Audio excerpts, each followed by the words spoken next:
dia. Sejam todos bem-vindos, né, na Escola de Formação Paulo Freire. Estamos aqui hoje para realizar mais uma aula do curso de Gestão de Conhecimento, que está sendo hoje com um especialista no assunto e também aberto para o público externo, para os professores aqui da casa, do nível central. Então, eu espero que vocês curtam a formação. Quando vocês chegaram, vocês receberam um papel com um link de avaliação, que a gente pede encarecidamente para vocês avaliarem o evento no final, e com um link para, se tiver alguma pergunta no decorrer do evento, vocês façam. O Theo vai dividir a apresentação em 2 blocos, então, na metade do primeiro para o segundo, ele vai abrir para as perguntas, e a gente também pode ler as perguntas que vocês enviarem pelo aplicativo, tá bom? Espero que seja uma boa formação. Está recebendo o Theo, que é especialista no assunto, faz parte da equipe do Roberto Lente, e está sendo um grande parceiro e consultor do nosso curso de Gestão de Conhecimento. Ele revisa e nos ajuda muito nas nossas aulas. E é isso. Espero que vocês curtam, que vocês aproveitem, e seja muito bem-vindo, Theo.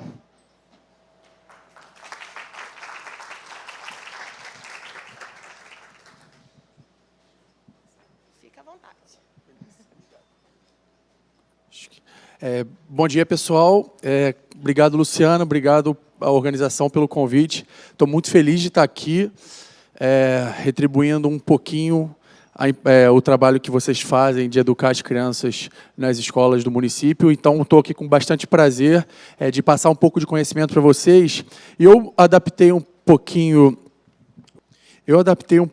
o título aqui, porque o que eu quero falar com vocês hoje é sobre... Achei.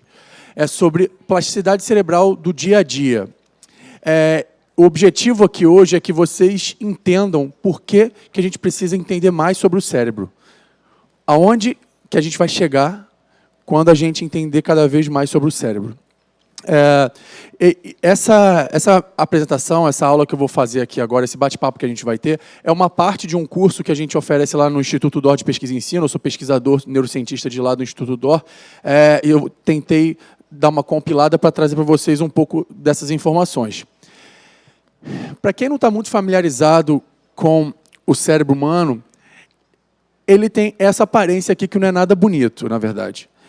Ele é meio feio, meio esbranquiçado, meio gelado, assim, quando a gente abre assim, e a gente vê. Ele tem mais ou menos 1,5 kg e cabe na palma das nossas 2 mãos.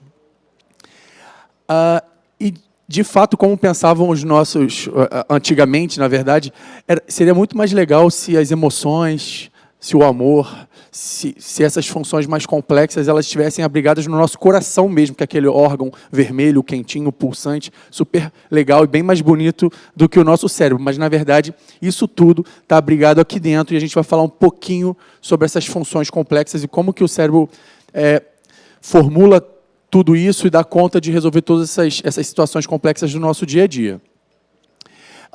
E tão importante quanto, na verdade, ter um cérebro é saber usar o próprio cérebro e entender como é que ele funciona. Apesar de algumas pessoas tentarem o contrário ou acreditarem no contrário, é importante a gente entender como é que o cérebro funciona para que a gente faça o melhor uso dele. E para que a gente precisa estudar o cérebro? Alguém tem alguma dica? Assim, por que eu, por exemplo, acordo todo dia tentando descobrir alguma coisa sobre o cérebro que eu não conhecia antes? Por que vocês estão aqui querendo aprender sobre o cérebro? Algum palpite? Alguma coisa? Principalmente porque entender sobre ele vai fazer com que a gente caminhe na direção em que a gente deseja, de modo a nos desenvolvermos como sociedade, nos desenvolvermos como pessoa, primeiramente, e poder extrair o melhor que a gente pode do nosso próprio cérebro. E se a gente parar para pensar, onde que a gente está agora, que dia é hoje, o que a gente está fazendo, onde que vocês estão sentados, o pessoal que está assistindo a gente por vídeo, isso tudo, todas essas perguntas, na verdade, a nossa percepção sobre o mundo, sobre nós mesmos, isso é um reflexo do funcionamento do nosso cérebro. Está tudo aqui dentro. E eu trouxe alguns exemplos para mostrar como que a neurociência vem desvendando cada vez mais a relação entre o funcionamento do cérebro e o ambiente à nossa volta, e a nossa personalidade, as nossas ações, nossas atitudes, nossas emoções. Isso aqui é só um exemplo que eu trouxe para ilustrar. Por exemplo, Tá, como assim que o cérebro que dita tudo isso, como assim que é o cérebro que permite que a gente tenha a percepção do mundo, que a gente toque um instrumento, que a gente aprenda a ler e escrever?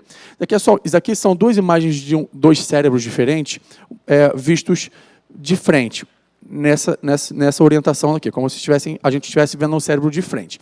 Aqui em cima, a gente está vendo aqui um hemisfério cerebral, melhor dizendo, um lado do cérebro e o outro lado do cérebro. E aqui tem uma ponte que conecta os dois lados do cérebro, que é o corpo caloso. A gente vai falar um pouquinho sobre ele mais tarde.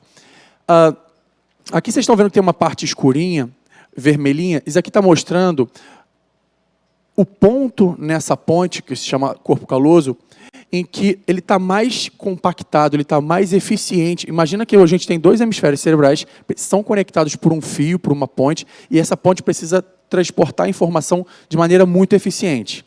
Quem faz isso é o corpo caloso e precisa estar bem pavimentada essa ponte. O que está mostrando aqui é que quanto maior, mais estruturada, na verdade, é essa ponte, quanto mais eficiente é essa ponte, melhor uma pessoa é numa atividade de coordenação motora bimanual. Como assim? Bom, a gente tem um lado do cérebro que comanda uma mão, a gente tem o outro lado do cérebro que comanda a outra mão. Para a gente fazer uma tarefa bimanual, como abotoar uma camisa ou amarrar um tênis, a gente precisa que os dois hemisférios conversem e interajam muito bem. Quem faz isso? O corpo caloso, que é essa ponte aqui. Quanto mais eficiente o corpo caloso é em fazer isso, melhor a pessoa se sai, a criança se sai em desenvolver aquela tarefa bimanual. Então, olha só, as pessoas que têm essa estrutura mais parruda são aquelas que desempenham melhor aquela função. Tá, isso só vale para movimento das mãos? Não. Por exemplo, aqui é uma função aprendizado gramatical. Aqui também é um cérebro visto de frente, esse colorido aqui, a gente está vendo as conexões cerebrais que ligam diferentes áreas no cérebro responsáveis pelo aprendizado gramatical. E, novamente, o que a gente está vendo aqui, que quanto mais parrudas essas conexões são, quanto mais eficientes elas são, melhor é o desempenho, o aprendizado gramatical daquele indivíduo, daquela pessoa, daquela criança. Então, aqui, quanto maior a robustez daquela conexão, mais aquela criança, aquela pessoa aprende uma dada tarefa do ponto de vista gramatical. Aqui tem um outro exemplo que mostra, isso aqui é um cérebro visto de frente, isso aqui é um cérebro visto de lado. Esse pontinho aqui vermelho está mostrando justamente uma área que é responsável por a gente perceber o som. Quando a gente percebe um som, esse estímulo sonoro ativa o nosso cérebro, e o nosso cérebro tem que distinguir, tem que saber identificar aquele som. O que está mostrando aqui é que as pessoas que têm essa área do cérebro mais desenvolvidas, mais parrudas, mais capazes de fazer o processamento dessa informação, são aquelas que são mais capazes de distinguir dois tons, por exemplo, o dó e o ré. As pessoas que têm uma capacidade de distinguir o dó do ré, por exemplo, são aquelas que têm aquela estrutura mais parruda, mais robusta. E, por fim, esse é um outro exemplo do mesmo conceito, também discriminando tons, mostrando que áreas do cérebro mais desenvolvidas, melhor dizendo, pessoas que têm aquela área do cérebro mais desenvolvidas, são aquelas que têm uma melhor percepção auditiva. Por que eu estou falando isso tudo? Porque eu quero mostrar para vocês que a gente é resultado da interação de bilhões e bilhões e bilhões de células no nosso sistema nervoso. E se a gente quer olhar para o futuro, a gente primeiro precisa olhar para dentro da gente mesmo e do nosso próprio cérebro. E vocês, na condição de professoras e professores, ajudar os alunos a entenderem mais sobre o cérebro e aprenderem a aprender. Aprender a usar o cérebro da melhor maneira. Bom, isso por um lado, então, pode ser meio esquisito e meio ruim. Poxa, Theo, você está me falando que o que tem dentro do meu cérebro é responsável pelas minhas capacidades, pelas minhas habilidades e minha maneira de ser. Então, eu estou sujeito àquilo, eu estou condenado à maneira como o meu cérebro foi arquitetado, dependendo dos genes que eu recebi dos meus pais, da minha mãe, do meu pai e da minha mãe, etc. Isso seria ruim. E até pouco tempo atrás as pessoas acreditavam nisso. Vocês já viram vocês conseguem enxergar daí? Vocês já viram esse recorte de jornal alguma vez antes? Seguinte, olha só, esse é um recorte de jornal de uns 25 ou 30 anos atrás. E olha as notícias. Incrível. A Nokia lança celular que envia mensagem de texto para outro celular.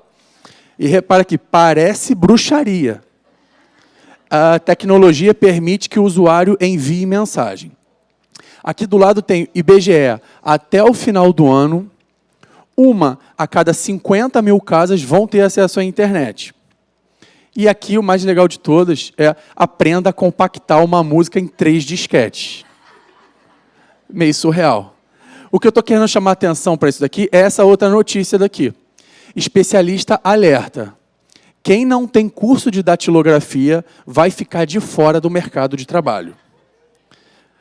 Não precisam entregar a idade de vocês, mas quem aqui já fez um curso de datilografia? Tá, vou reformular. Quem aqui não fez um curso de datilografia? Ótimo. Eu acho que deve ter gente aqui que não sabe nem o que é datilografia.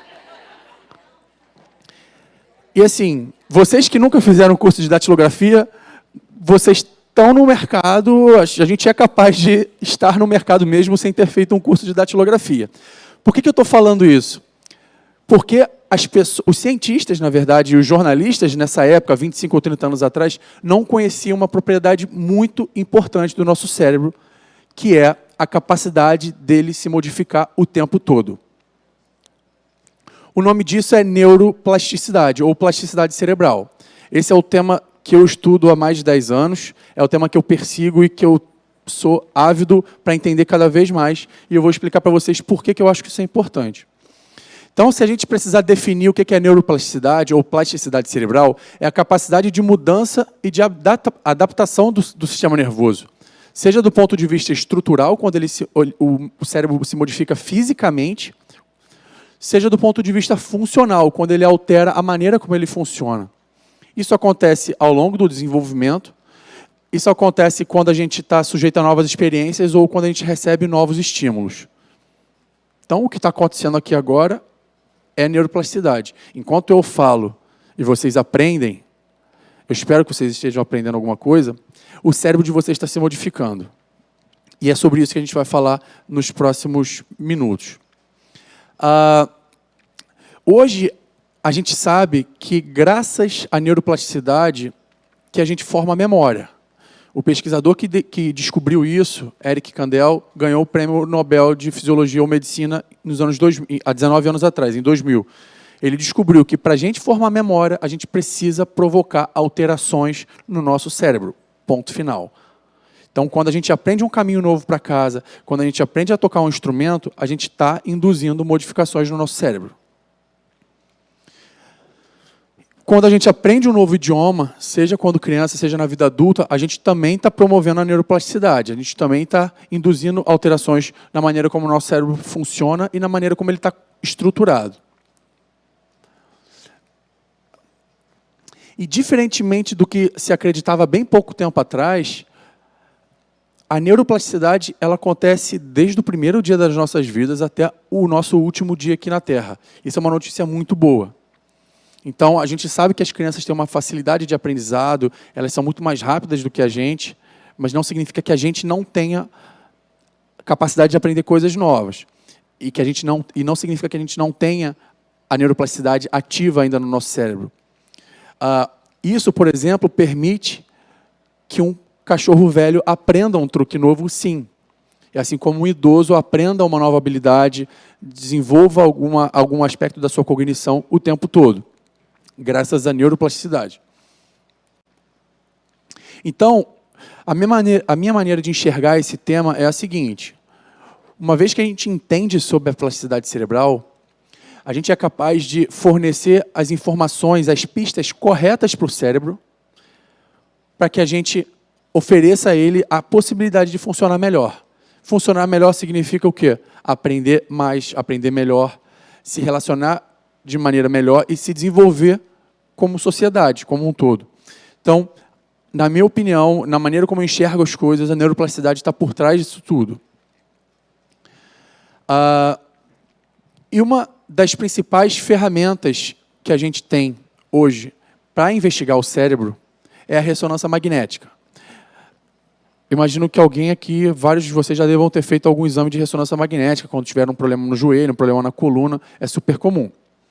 Esse mesmo equipamento de ressonância magnética permite que a gente faça imagens do nosso cérebro. Em poucos minutos, em 5, 10, 15 minutos, a gente consegue ter imagens do nosso cérebro de qualquer um de vocês. Essa é a imagem que a gente tem lá no ressonância magnética que a gente tem lá no Instituto D'Or. E a gente usa ela para fazer imagens super bonitas do cérebro. Eu não sei se vocês estão conseguindo enxergar aqui, mas aqui é um cérebro visto de cima.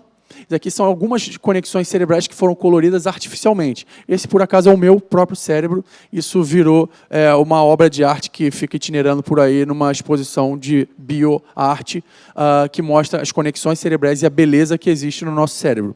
Então, a gente pode ver aqui conexões entre áreas frontais do cérebro. Aqui estão os meus olhos, aqui está a minha nuca. Então, áreas frontais do cérebro, áreas mais posteriores do cérebro, e aí sim amarelinho que conectam áreas altas do cérebro até a nossa medula, que permitindo assim os nossos movimentos, por exemplo, os meus movimentos nesse caso. E, como eu falei, além da ressonância magnética fornecer a possibilidade da gente fazer imagens bonitas, como vocês acabaram de ver, verdadeiras obras de arte, a ressonância magnética também permite que a gente tenha uma clareza muito grande sobre o cérebro e que investigue o cérebro dessa maneira e que use essas informações na área da neurociência. E é isso que eu faço, é com isso que eu trabalho. Então, isso aqui, o que vocês estão vendo aqui é um cérebro sendo fatiado em vivo. Essa pessoa não morreu, essa pessoa entrou na ressonância, ficou alguns minutos e saiu de lá em seguida. E a gente consegue navegar por todo o cérebro dela de um lado ao outro, identificando áreas responsáveis pelo equilíbrio corporal, pela visão, pelo comportamento. Aqui o corpo caloso que conecta os dois lados do cérebro. Enfim, a gente consegue estudar a neuroanatomia dessa pessoa das mais variadas formas. E olha só que legal, isso aqui é um cérebro visto de cima, de lado e de frente. A gente consegue parcelar, a gente consegue dividir o cérebro em vários compartimentos diferentes e investigar cada um deles e qual é a relação deles com o aprendizado, qual é a relação de cada um deles com a memória. Então, aqui a gente tem, por exemplo, o hipocampo em amarelinho, que é responsável pela memória, que a gente consegue medir em pessoas que têm doença de Alzheimer, a gente consegue medir em indivíduos saudáveis e saber se o hipocampo, a área que guarda e que forma novas memórias nessas pessoas, se elas estão mais desenvolvidos, menos desenvolvidos, se eles estão acometidos por alguma doença. A gente consegue investigar aqui o córtex pré-frontal, responsável pelo comportamento. Então, a gente sabe que indivíduos que têm lesões, seja um tumor, seja um trauma, tem lesões nessas áreas mais frontais do cérebro, eles têm comprometimento no comportamento social deles, eles acabam sendo grosseiros, em alguns casos acabam sendo inapropriados, em outros casos porque essa parte do cérebro deixa de funcionar. Então a gente consegue, por exemplo, comparar essa parte do cérebro entre essas pessoas que têm esses problemas de comportamento e pessoas saudáveis, e daí sim identificar, poxa, essa região aqui faz falta para essas pessoas, por isso que eles se comportam dessa maneira. E por aí vai. E permite também que a gente reconstrua as conexões cerebrais, como vocês estão vendo aqui, em 3 dimensões. Isso aqui também é o meu cérebro. Eu não estou fazendo propaganda do meu cérebro, não, mas eu acredito na beleza interior e eu acho que eu sou super bonito por dentro. Eu tenho certeza que vocês também. Então, aqui que a gente está vendo é um cérebro. O meu cérebro está girando nesse sentido, assim, nessa posição agora, e assim eu vou virar de frente para vocês. E o que vocês estão vendo em vermelhinho são todas as conexões que vão de um lado a outro do cérebro. Olha, vou virar de costas. Aqui, o corpo caloso ali conectando um lado ao outro no cérebro. A gente tem em verdinho as conexões que vão de frente para trás e de trás para frente, conectando áreas frontais, áreas occipitais, por exemplo, e em verdinho as conexões que vão de cima para baixo e de baixo para cima. Por exemplo, eu confundi, na verdade, o azulzinho de cima para baixo e de baixo para cima, que conecta as regiões dos movimentos até, de fato, os nossos membros, e as verdinhas antero-posteriores. Então, olha só que legal, a gente consegue, inclusive, comparar, novamente. Será que as pessoas que têm um corpo caloso mais parrudo, mais robusto, elas têm melhor capacidade de integrar os dois lados do cérebro? A gente já sabe que sim. A gente fez algumas pesquisas nesse sentido, eu trouxe para que vocês entendam um pouquinho mais sobre isso. E a gente também consegue, com esse mesmo equipamento, ver o cérebro em funcionamento. Isso aqui que vocês estão vendo não é o meu cérebro, mas é um cérebro legal também. É um cérebro visto de lado, nessa posição que vocês estão me vendo. Aqui, a pessoa está mexendo os dedos da mão, por exemplo, está mexendo a mão. O que a gente está vendo aqui é a ativação cerebral. Os neurônios que estão aqui nessa área são os neurônios, são a população neuronal responsável pelo movimento. Então, quando eu faço esse movimento de pegar esse microfone e puxar ele para mim, essas áreas cerebrais elas precisam ser ativadas, esses neurônios precisam ser ativados para que eu faça o movimento de maneira apropriada. E é isso que está acontecendo aqui. Essa, não por acaso, é a região motora que a gente chama, o córtex motor primário, quem é que comanda o grande centro controlador dos movimentos do nosso corpo. Então, para eu falar, para eu me mexer, para eu ficar em pé, eu preciso que essas áreas cerebrais estejam funcionando. E aí, de uns tempos para cá, a gente teve uma virada nas pesquisas dessa área. Foi o seguinte: bom, se a plasticidade cerebral existe, se o nosso cérebro é moldado pelo ambiente que está à nossa volta, vamos provar isso, vamos entender isso melhor. Como é que os pesquisadores londrinos fizeram isso no ano 2000? Olha, tem uma galera aqui em Londres que eles têm uma habilidade incrível. Esses caras são os motoristas de táxi.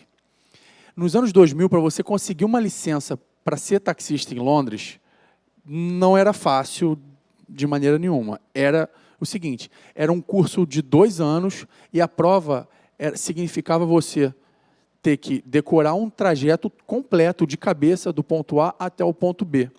E no meio da prova, o instrutor podia falar, ó, tem uma barreira no meio do caminho, você tem que encontrar um outro ponto para você chegar do ponto A até o ponto B, rua por rua. Então, esses caras desenvolviam uma capacidade muito grande de navegação espacial. Então, se esses caras têm uma habilidade tão específica, que foi moldada pelo ambiente onde eles estão, o cérebro deles deve ter alguma coisa diferente. E lembrem-se, vocês mais novas, isso acontecia quando não existia o Waze. Nem sempre existiu o Waze, tá? Então, o Waze estava aqui dentro. E foi isso que os pesquisadores foram procurar. Aonde que está o nosso Waze cerebral? E olha que legal. O que eles fizeram foi o seguinte, vamos pegar o cérebro desses taxistas, que são feras em localização espacial, e vamos pegar o cérebro de pessoas que não são taxistas, que nunca desenvolveram essa supercapacidade de localização no espaço. E vamos comparar. Qual é a diferença entre um cérebro e outro? Isso aqui que a gente está vendo, essas imagens aqui, são os cérebros vistos de frente. E reparem que tem os pontinhos amarelos. Esses pontinhos amarelos mostram justamente a diferença. Assim, aonde está a diferença da estrutura, do volume, assim, da robustez entre os dois cérebros, seja de taxistas e de não taxistas. O que a gente está vendo em amarelo aqui é o hipocampo, que eu falei para vocês há 3 slides atrás, que é responsável pela memória. O hipocampo, ele também é responsável pela navegação espacial. Ele é o nosso Waze cerebral. Os pesquisadores identificaram que quem era taxista tinha o hipocampo, tinha o Waze cerebral super mais desenvolvido, super aumentado, quando comparado a nós que não somos taxistas. Eu não sei se tem algum taxista aqui, mas eu acho que nessa altura os taxistas já atrofiaram isso tudo, porque hoje eles terceirizaram o Waze cerebral deles para o Waze de verdade. Mas, enfim, essa área era super desenvolvida nos taxistas. Aí surgiu a pergunta, o que veio primeiro, o ovo ou a galinha? Theo, será que esses caras se tornaram taxistas porque eles nasceram com o hipocampo deles super desenvolvidos e isso permitiu com que eles fossem taxistas?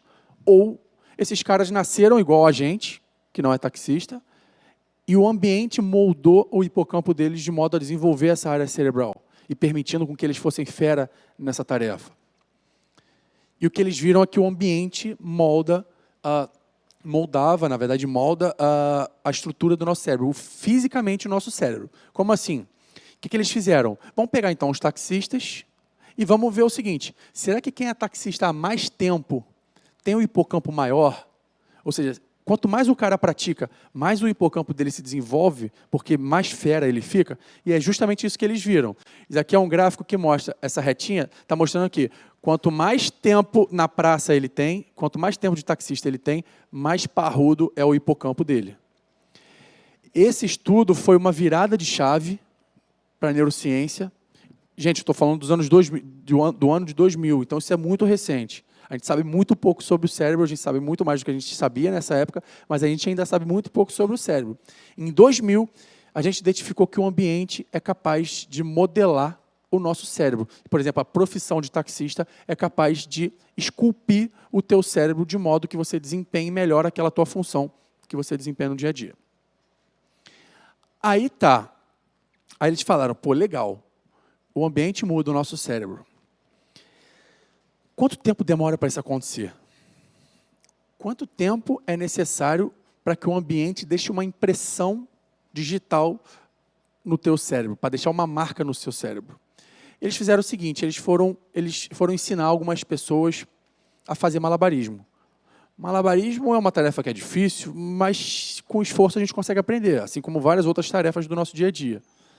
E o que eles fizeram? Eles fizeram uma ressonância magnética nas pessoas, em um grupo de 20 e poucas pessoas, fizeram com que elas aprendessem a fazer malabarismo durante algumas semanas, foram 2 ou 3 meses, na verdade, treinando malabarismo todos os dias, e depois fizeram a ressonância novamente nelas. O objetivo foi o seguinte, o que não tinha no cérebro dessas pessoas aqui no início, e que depois do treinamento surgiu, apareceu ou aumentou. O que eles viram foi o seguinte, isso aqui é um cérebro visto de cima, de lado e de costas. O que eles viram foi, isso em 2004, o que eles viram foi que essas áreazinhas em amarelo foram as áreas que se desenvolveram, elas ficaram maiores, mais robustas, aumentaram a sua capacidade de processamento após esse período de 2 ou 3 meses de treinamento com malabarismo. Então, repara, eu não preciso ser taxista há trocentos anos, eu, em alguns meses, treinando malabarismo, por exemplo, eu consigo alterar fisicamente o meu próprio cérebro. E essas áreas aqui, a gente sabe hoje que áreas são essas. Essas áreas são as responsáveis por integrar o universo visual e o universo motor. Quando a gente faz malabarismo, é exatamente isso que a gente precisa fazer.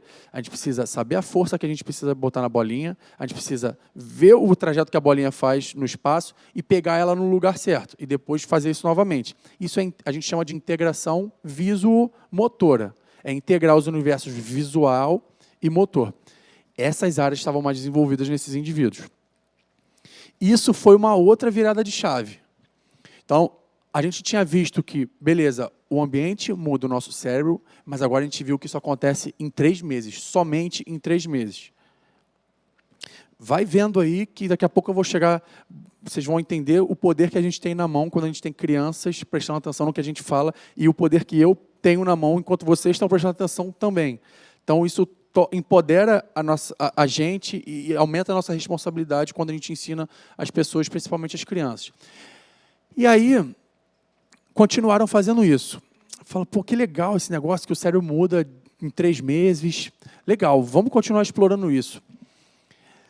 E aquelas pessoas que treinaram música, treinaram algum instrumento musical durante a infância, depois que elas viram adultas, será que aquele treinamento durante a infância deixa alguma marca no cérebro delas adulto, quando adultas? Olha só que legal que eles viram. Daqui é um cérebro visto de cima, de frente e também de frente. Em amarelinho, são as áreas que esses indivíduos são mais parrudas nesses indivíduos. Olha só o que eles viram.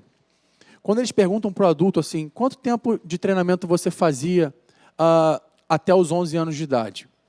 Treinamento de piano. Aí o cara falava, eu treinava 2 horas por dia, 3 vezes por semana. Beleza. Eles viram que quanto mais as crianças treinavam piano até os 11 anos, mais parrudas eram essas áreas daqui, em amarelinho. Daqui é o corpo caloso. De novo, o piano a gente precisa integrar as 2 mãos. Corpo caloso, ponte cerebral. Corpo caloso mais parrudo e mais eficiente. E aqui é o feixe córtico espinhal que comanda os movimentos das nossas mãos. Também mais parrudo, porque a gente precisa distinguir muito bem o toque das teclas e saber muito bem fazer esses movimentos. A gente precisa de um córtico espinhal, desse feixe muito parrudo. E olha só, então, esses feixes estão mais parrudos nessas crianças que treinavam até os 11 anos. Se o treinamento acontecia dos 12 aos 16, as modificações cerebrais eram outras. era que nessa outra parte do corpo caloso. O que isso significa? Que a gente tem janelas de aprendizado ao longo da vida, na infância e na adolescência e pré-adolescência, que vão alterar o nosso cérebro de diferentes maneiras. Eu acho que nessa altura do campeonato vocês já conheceram o período crítico, vocês já devem ter visto isso em alguma aula, mas isso mostra que, inclusive, que esse treinamento na infância deixa uma marca no cérebro do adulto. Então, provavelmente o cérebro de vocês, provavelmente não, com certeza o cérebro de vocês tem marcas positivas, provavelmente mais negativas também, do que aconteceu, do treinamento que vocês tiveram, do aprendizado que vocês fizeram durante a infância de vocês.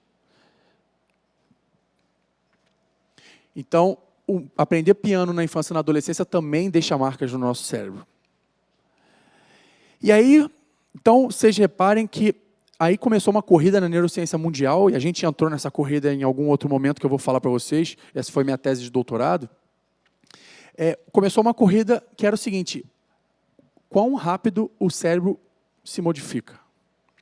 Qual o menor tempo necessário para que o cérebro altere sua própria forma? Então, eles voltaram para os malabaristas. Ao invés de treinarem os malabaristas por 3 meses, agora eles treinaram por 4 semanas. Eles fizeram a mesma coisa e identificaram as mesmas modificações. Aquelas modificações que eu mostrei há 3 ou 4 slides atrás, elas já estão aqui. Ó. Esse aqui é um cérebro visto de cima. Aqui tem os pontinhos em vermelho, que são as conexões cerebrais que ficaram mais parrudas, mais eficientes, depois de 4 semanas de treinamento. Por que eu estou falando de malabarismo o tempo todo? Isso não é uma particularidade do malabarismo. O malabarismo é porque é um treinamento que a gente consegue controlar dentro de um laboratório. Dentro do laboratório, a gente precisa ter bastante controle e ter certeza de que o que a gente está observando, de fato, foi devido àquele treinamento. E o malabarismo mostrou que, em 6 semanas o cérebro já se modifica. Beleza, então eu preciso fazer malabarismo, eu preciso ser taxista porque o meu cérebro se modifique? Não, negativo de forma nenhuma.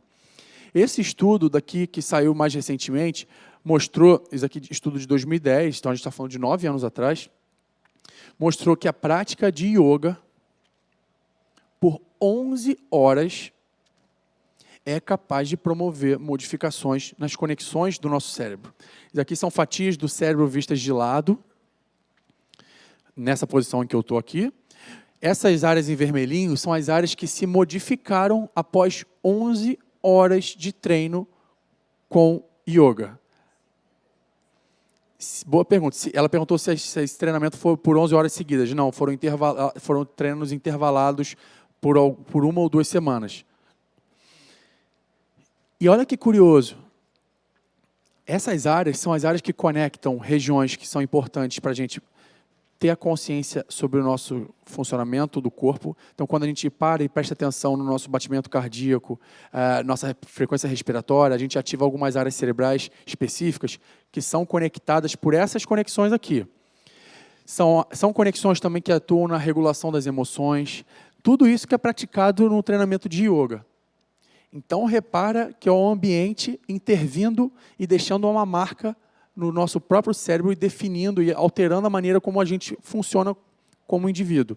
Nesse caso, tornando as pessoas mais capazes de perceberem as próprias emoções, perceberem o próprio corpo. 11 horas de meditação. E aí esse estudo é muito legal. Então, vocês reparem, gente, eu fiz uma cronologia aqui para vocês verem a corrida que foi. Ano 2000, 2004, 2005, 2009, chegamos a 2010 e agora, em 2012, aconteceu essa pesquisa, que foi o seguinte: bom, vamos botar umas pessoas para jogarem Need for Speed, esse joguinho é um jogo de corrida, e vamos ver o que muda no cérebro delas. Tá, por que Need for Speed? Por que jogo de corrida? Para você ser bom num jogo de corrida, você precisa de uma habilidade específica principal, que é a capacidade de você decorar e memorizar o circuito da pista. Lembrem-se do Waze cerebral. Eles fizeram o seguinte: eles pegaram voluntários saudáveis, indivíduos como nós, assim, botaram as pessoas para jogar Need for Speed por 2 horas. Fizeram isso, só que antes deles entrarem na sala de videogame, eles fizeram uma ressonância, jogaram videogame por 2 horas, fizeram outra ressonância. Vamos comparar o que mudou no cérebro deles nesse intervalo de 2 horas. E o que eles identificaram foi o seguinte: o Waze cerebral deles, aquele lá dos taxistas, que estava mais desenvolvido depois de anos de prática como taxista, de exercício da profissão, o Waze cerebral deles ficou mais parrudo depois de 2 horas de treino. Isso aqui é um cérebro visto de frente, isso aqui é só um zoom que mostra justamente aqui o hipocampo, que é o Waze cerebral mais estruturado. E eles viram também que não só o hipocampo, que é a área de processamento e que ajuda a gente a aprender o circuito, mas também as conexões que levam até lá. Porque a informação chega até o hipocampo, mas ela tem que ser distribuída por várias outras áreas do nosso cérebro.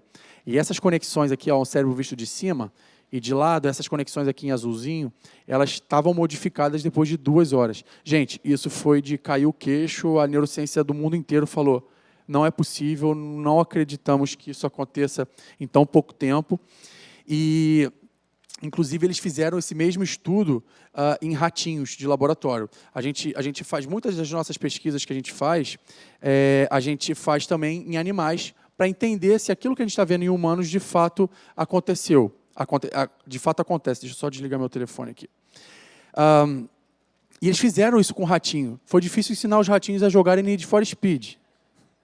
Mentira, eles não fizeram Need for Speed, eles fizeram uma outra tarefa com o ratinho que era semelhante. O ratinho tinha que aprender a nadar, a gente chama de labirinto aquático. Você bota um ratinho numa piscina que tem uma plataforma submersa que está escondida, ele não vê.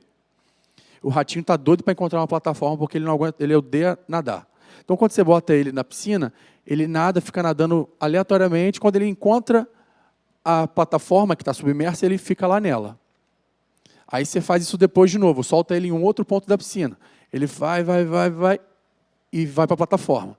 Quando ele aprende isso, não importa onde você coloque, quando ele aprende onde está a plataforma, não importa se você coloca ele aqui, ali ou acolá, ele vai em linha reta para o negócio. Ele vai e fica lá. Então ele aprende, o ratinho é capaz de aprender, a gente consegue ver isso no laboratório. E eles fizeram a ressonância no ratinho depois desse treinamento. Ressonância antes e ressonância depois desse treinamento. E viram a mesma coisa. O hipocampo dos ratinhos ficava mais desenvolvido depois de um treinamento super curto do Need for Speed versão ratinho. Então, isso foi, de novo, uma quebra de paradigma, isso foi uma mudança completa. Então, só para exemplificar aqui, então, em 2000, a gente viu que a profissão, ao longo de anos de profissão, altera o nosso cérebro, ou seja, o ambiente à nossa volta altera o nosso cérebro. Em 2004, a gente viu que em 3 meses isso pode acontecer. Em 2005, a gente observou que, que eu digo a neurociência por aí, no mundo afora, a gente viu que o treinamento na infância deixa marcas no cérebro do adulto. Em 2009, a gente reduziu esse espaço necessário para modificar o cérebro de 3 meses para 6 semanas. Em 2010, a meditação mostrou que 11 horas de meditação são suficientes para alterar a estrutura do cérebro, e chegou o Need for Speed e quebrou essa banca e falou que em 2 horas o nosso cérebro se modifica.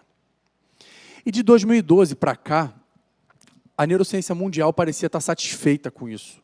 Parecia estar todo mundo assim, beleza, 2 horas parece ser o tempo mínimo que o cérebro precisa para se modificar. Foi aí que a gente, lá no Instituto Dore, na Universidade Federal do Rio de Janeiro, na UFRJ, que a gente deu um outro tapa nessa mesa dessa pesquisa e mostramos que não é bem assim, que o nosso cérebro pode se modificar em menos de 1 hora. Essa foi minha tese de doutorado, eu quero compartilhar um pouco com vocês agora.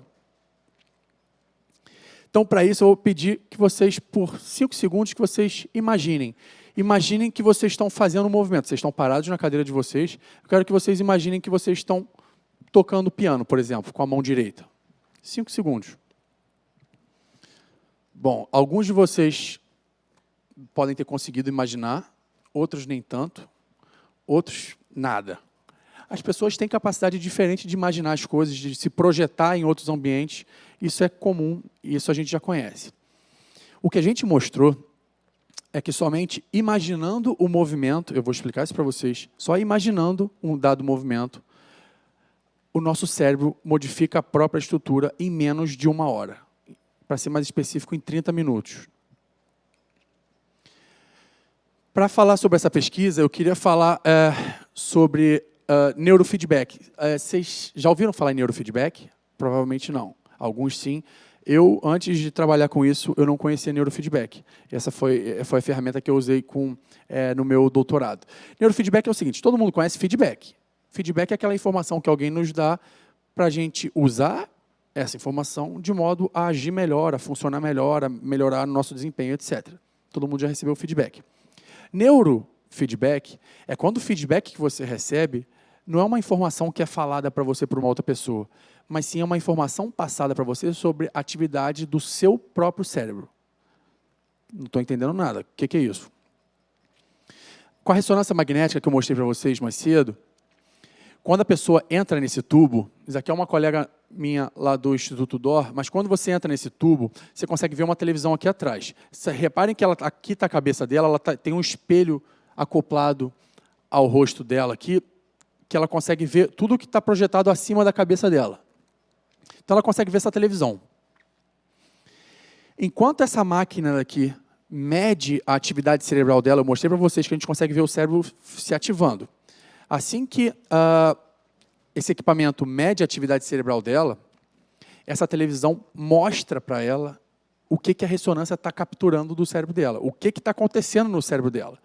Isso é neurofeedback. E funciona da seguinte forma. Vocês estão lá, dentro da ressonância. Eu peço para que vocês imaginem um movimento. Esse movimento daqui. Vocês estão lá deitados imaginando esse movimento daqui. Eu vou mostrar para vocês um gráfico, um termômetro, que sobe e que desce, e que vai mostrar para vocês, na verdade, se o cérebro, se aquela área responsável pelo movimento dos dedos está mais ativada ou se está menos ativada. Ela sobe e desce em tempo real. Enquanto a gente imagina, eu estou parado, enquanto a gente imagina o movimento lá, a gente vê se ela está super ativada ou se ela está menos ativada. Isso, o neurofeedback ele vem sendo usado com ressonância magnética desde os anos 2002, mais ou menos, e vem mostrando o seguinte, cara, as pessoas aprendem a controlar o próprio cérebro. Se eu botar qualquer um de vocês aqui dentro da ressonância e der essa instrução para vocês, muito provavelmente vocês vão ser capazes de, se vocês quiserem, aumentar a atividade do cérebro de vocês, de uma área específica, ou diminuir a atividade dessa área específica. Poxa, Theo, muito legal, parece ficção científica, mas para que serve isso? Por vários motivos. Eu acabei de falar que o ambiente muda o nosso cérebro. Eu acabei de falar também que a gente é a resposta da interação entre várias e várias áreas do nosso cérebro, vários e vários neurônios. Então, espera aí. Se o que está acontecendo aqui agora, se o que eu estou falando, se as memórias que eu estou tendo que recorrer para falar, e vocês também, para entender, se tudo isso que está acontecendo é resultado do funcionamento do nosso cérebro, se eu conseguir alterar o funcionamento do nosso cérebro, do meu próprio cérebro, eu vou conseguir desempenhar melhor essas minhas tarefas. E é exatamente isso. As pessoas aprendem, com neurofeedback, elas aprendem a controlar o próprio cérebro, e isso confere a elas uma habilidade específica mais desenvolvida. Por exemplo, tem estudos que mostram que se você induzir, se você ensinar as pessoas a ativarem melhor as áreas responsáveis pela linguagem, elas são capazes de desempenhar melhor em tarefas gramaticais, por exemplo. Reconhecimento de face. A gente sabe que várias doenças, vários transtornos que acometem o cérebro, impactam na maneira da nossa capacidade de perceber a emoção no rosto das pessoas. A gente sabe que o autismo é assim, por exemplo, a esquizofrenia pode ser assim também. A pessoa olha para você, o indivíduo que tem essas condições, eles olham para você, se você está triste, ele não percebe, ele começa a contar uma história qualquer, sem perceber que você está triste. Isso a gente chama de teoria da mente, isso precisa que você repare e perceba a expressão facial daquela pessoa e entenda o que ela está sentindo. O neurofeedback já foi usado para treinar exatamente isso.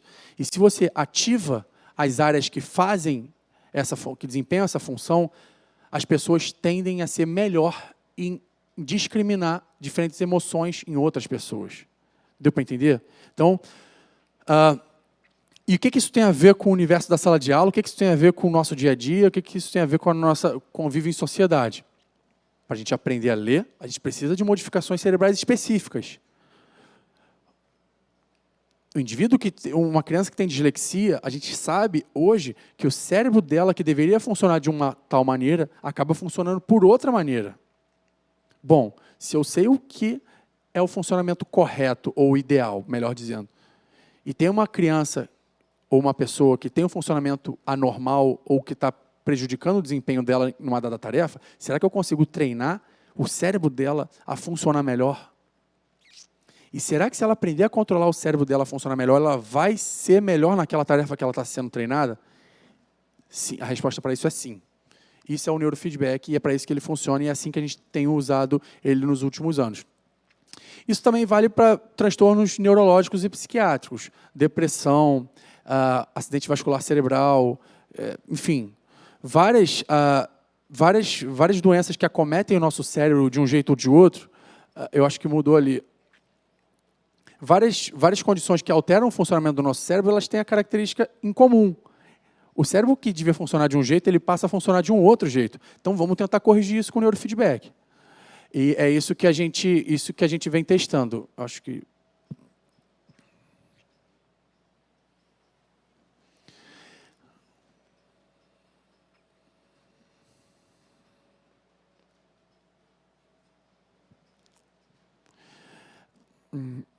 E como eu estava falando, o neurofeedback, só enquanto a situação volta ali, o neurofeedback ele vem sendo usado, eu falei de linguagem, eu falei de reconhecimento de face, vem sendo usado para tratar dor crônica. Dor crônica é o seguinte, o indivíduo sente uma dor que não é tratada, é muito difícil de ser tratada, porque, na verdade, ela não tem uma origem naquele membro que está doendo, não tem origem nas costas que está doendo, não tem origem ali, tem origem no cérebro dela. Quando a gente investiga o cérebro dessas pessoas, a gente entende o que está errado no cérebro delas, a gente usa o neurofeedback para tentar corrigir esse funcionamento anormal. E o que acontece? A pessoa tende a sentir menos dor. Então, repara, olha a importância disso. Uma pessoa que está lá encostada pelo INSS, aposentada, de repente com 30, com 40 anos, que poderia estar sendo super produtiva, economicamente ativa, com uma tecnologia dessa, que é o neurofeedback, ela pode voltar a viver com normalidade, a viver sem dor, a ser uma pessoa melhor, produzir e tal. Então, vocês reparem no impacto econômico que isso pode ter. Por um lado, essa pessoa sai do hospital, larga a aposentadoria e passa a gerar riqueza trabalhando. Então, isso tem um impacto muito grande. Então, as doenças neurológicas e psiquiátricas têm um impacto muito grande. Aí, pode deixar aí. Obrigado, cara. Tem um impacto econômico muito grande. Deixa eu ver se foi. Aqui foi. Então, no caso do Alzheimer, é a mesma coisa. O Alzheimer é um pouco mais difícil, porque o Alzheimer é uma doença neurodegenerativa, assim como a doença de Parkinson. É o nosso cérebro que vai se degenerando, algumas áreas específicas vão se degenerando. E no Alzheimer, por exemplo, é o hipocampo. Lembra que eu falei do hipocampo, que além do reconhecimento espacial, ele atua na formação de memórias. Então, por isso que os principais sintomas que todo mundo conhece do Alzheimer, da doença de Alzheimer, é a perda de memória. O Parkinson é o movimento, então por isso que a pessoa tende a ter aquele movimento mais errático e ficar tremendo, etc. É um pouco mais difícil tratar essas doenças porque elas têm um curso progressivo, mas no caso de todas as outras, a gente consegue atuar. Então, por exemplo, aqui no caso do AVC. No AVC, a gente já sabe muito bem hoje o que acontece no cérebro do indivíduo que sofreu um AVC. AVC, lembrem-se, é o derrame. É quando uma área do cérebro morre porque não recebeu oxigênio, não recebeu sangue, na verdade. Bom, já vou voltar no AVC. Então, o que a gente fez, voltando para o meu estudo do doutorado, o que a gente fez foi o seguinte. A gente recrutou homens e mulheres, adultos, saudáveis, assim como nós, assim, colocou eles na ressonância. Enquanto eles estavam dentro da ressonância, a gente pediu para que eles imaginassem um movimento, assim como vocês fizeram. Theo, para que vocês fizeram isso? Aqui à esquerda, aqui são dois cérebros vistos de cima, tá? Aqui é a parte frontal, aqui é a parte occipital, a parte posterior do cérebro. Isso aqui é o cérebro, são as ativações cerebrais quando uma pessoa, assim como nós, quando a gente imagina o movimento. A gente está em repouso, a gente está só imaginando que a gente está fazendo esse movimento, só imaginando. Aqui à direita, a gente está, de fato, executando esse movimento. A gente não está só imaginando, a gente está fazendo ele de fato. Se vocês olharem e compararem um cérebro do outro, vocês vão ver que eles têm várias diferenças, mas tem algumas semelhanças. Vocês reparem aqui, ó, essa área mais central aqui, ela está ativada nos dois, embora aqui ela esteja muito mais ativada do que aqui. Essa área que a gente chama de área motora suplementar, ela auxilia o movimento. Aqui o córtex motor e o parietal posterior está super mais ativado aqui e não está tanto aqui, e desse lado também. Então, elas têm algumas diferenças, mas têm várias semelhanças. O que a gente fez foi o seguinte: será que o neurofeedback, por 30 minutos de neurofeedback, de treinamento com neurofeedback, será que ele é capaz de transformar esse cérebro nesse? O que isso significa? Será que eu posso ensinar um indivíduo, enquanto ele está em repouso, imaginando o movimento? Será que eu consigo ensinar ele a deixar de ativar isso e passar a ativar isso? Deixa eu ver o que tem aqui. Antes de falar. Bom, por que a gente pensou nisso? A gente sabe que quando uma pessoa sofre um AVC, rapidamente aqui falando, quando a pessoa sofre um AVC, áreas cerebrais delas, motoras, por exemplo, ficam silenciadas. Elas param de funcionar da maneira adequada. E quando uma pessoa não tem movimento, como é que você vai fazer para treinar os movimentos dela? A imaginação do movimento é muito eficiente, porque ela ativa essas áreas motoras que estão silenciadas. Ótimo. Então, se eu usar a imaginação do movimento e tentar dar um upgrade na imaginação do movimento com o neurofeedback, será que eu desperto essas áreas cerebrais que estão apagadas nesses indivíduos? Foi isso que a gente fez. Então, o que a gente observou foi o seguinte: isso aqui é um cérebro tridimensional aqui. Eu fiz um corte aqui para mostrar essas áreas cerebrais. Essas áreas cerebrais são conexões cerebrais. Tem uma aula que vocês receberam, que vocês tiveram, que abordava as redes neurais. Não sei se vocês vão se lembrar. Essas aqui são duas redes neurais diferentes que a gente estuda.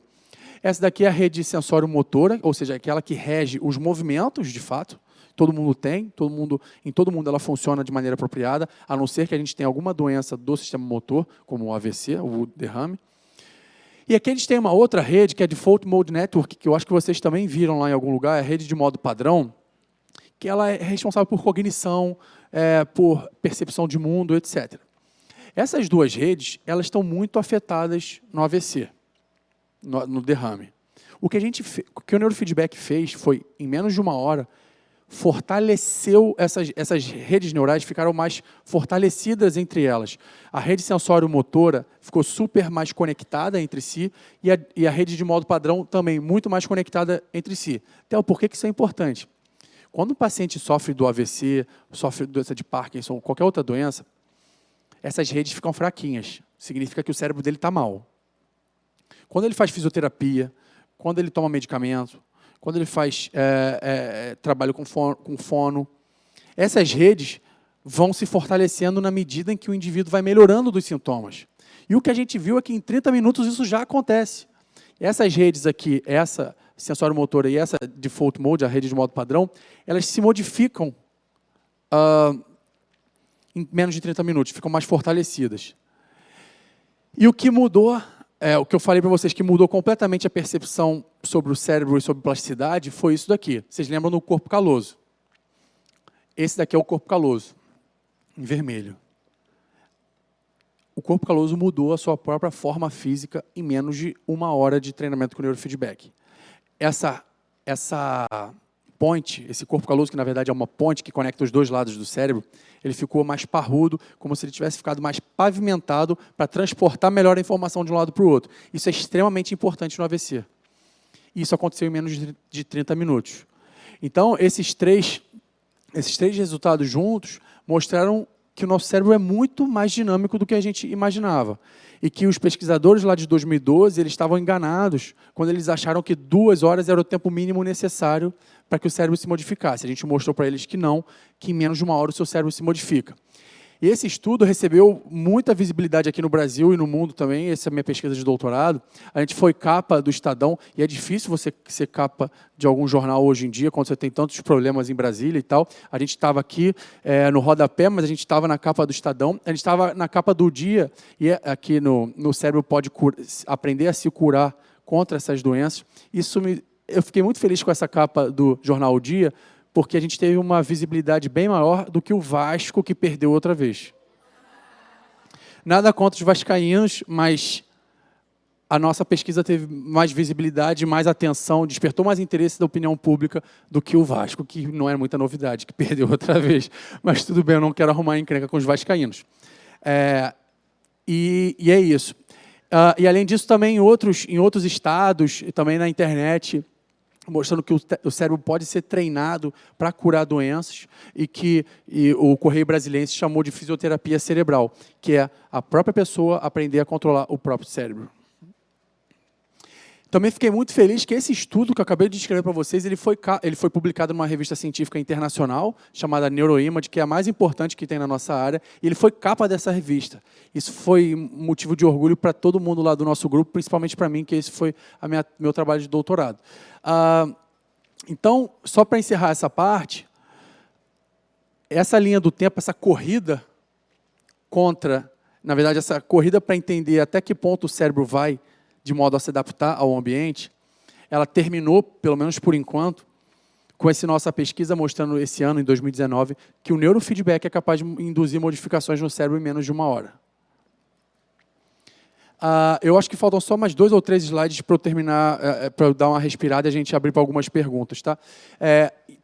Beleza, Theo, legal, mas quando você fala que o cérebro se modifica, fica mais parrudo, etc., do que você está falando especificamente? Bom, tem várias maneiras, vários artifícios que o cérebro utiliza para modificar e para otimizar o seu funcionamento, vamos dizer assim.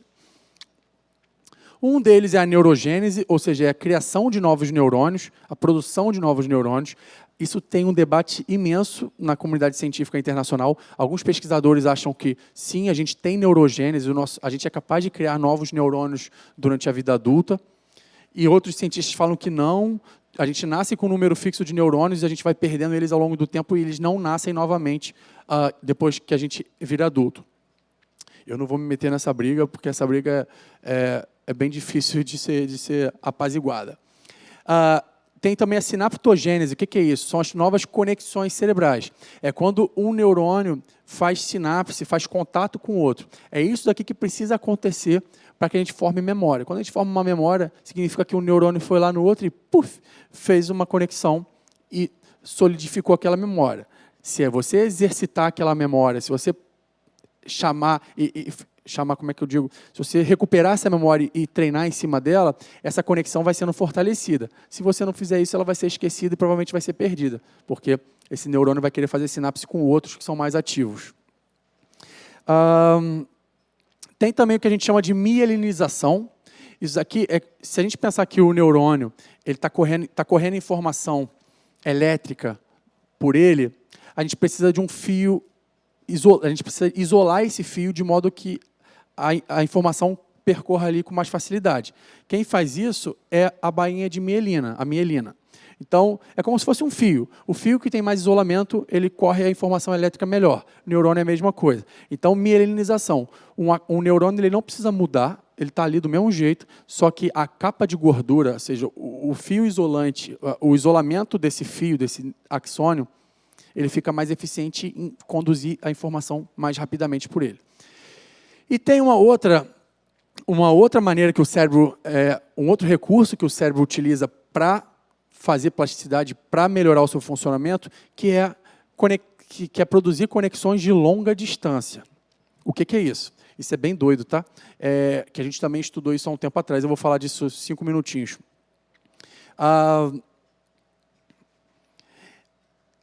Esse aqui é um cérebro visto de lado. Esse é o corpo caloso. Isso aqui é a parte da frente, os olhos estariam mais ou menos aqui. Aqui é a parte posterior do cérebro, aqui o cerebelo, córtex occipital, responsável pela visão. O corpo caloso é essa ponte branquinha aqui, que está conectando os dois hemisférios cerebrais. Ele é a maior comissura cerebral humana. O que é isso? É a maior ponte que conecta os dois hemisférios. Ele tem mais ou menos 200 milhões de feixes que passam por ali, é muita coisa. E a principal função dele é integrar os dois lados do cérebro. Como é que isso funciona na prática? Repara nesse esquema, eu vou tentar ajudar vocês a entenderem. É o seguinte, imagina que o indivíduo está vendo esse painel aqui. Quando ele está vendo esse painel, ele está vendo a palavra aqui, chave, e está vendo a palavra anel à direita. Essa informação chave, ela vem especificamente para o córtex visual direito desse indivíduo. do lado direito. Está vendo aqui a palavra-chave escrita aqui. A palavra anel, que está mostrada aqui, ela vem direto para cá, porque a informação visual ela cruza, ela faz isso.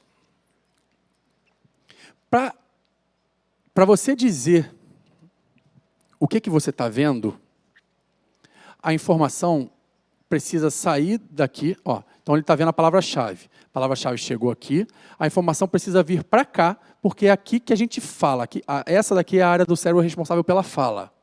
Então, olha só, a informação está aqui, ela vai chegar até o córtex visual, que é a parte do cérebro que está vendo ela, e ela precisa ir para a área da fala para você falar chave.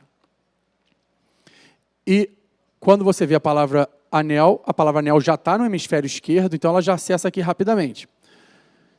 Tem umas pessoas que têm uma epilepsia muito grave, muito severa, que não consegue ser tratada de nenhuma maneira, que o que eles fazem, que os médicos fazem é interromper, corta o corpo caloso.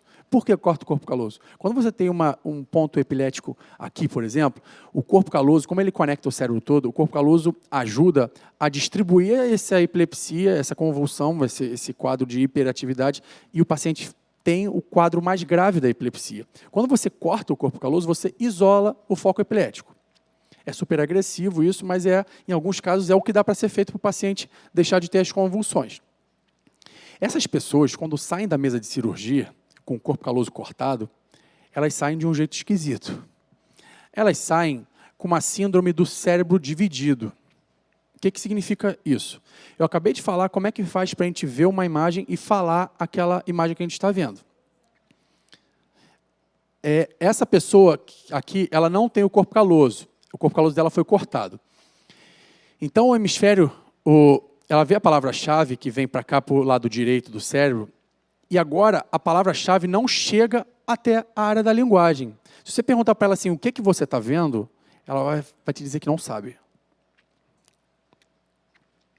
Mas se ela vira a palavra anel do lado direito, e essa palavra vem aqui para o lado esquerdo, ela consegue falar anel. Porque essa informação ela já chegou no hemisfério correto e já acessa rapidamente a área da linguagem. Então você fala anel. Só que olha que doido. Você fala para o cara, você está vendo isso daqui? Ele vai falar, não. Tá bom. Fecha o olho, apalpa esses objetos aqui e pega o objeto que você viu. Ele não sabe dizer o que ele viu, mas ele viu alguma coisa que ele não sabe dizer.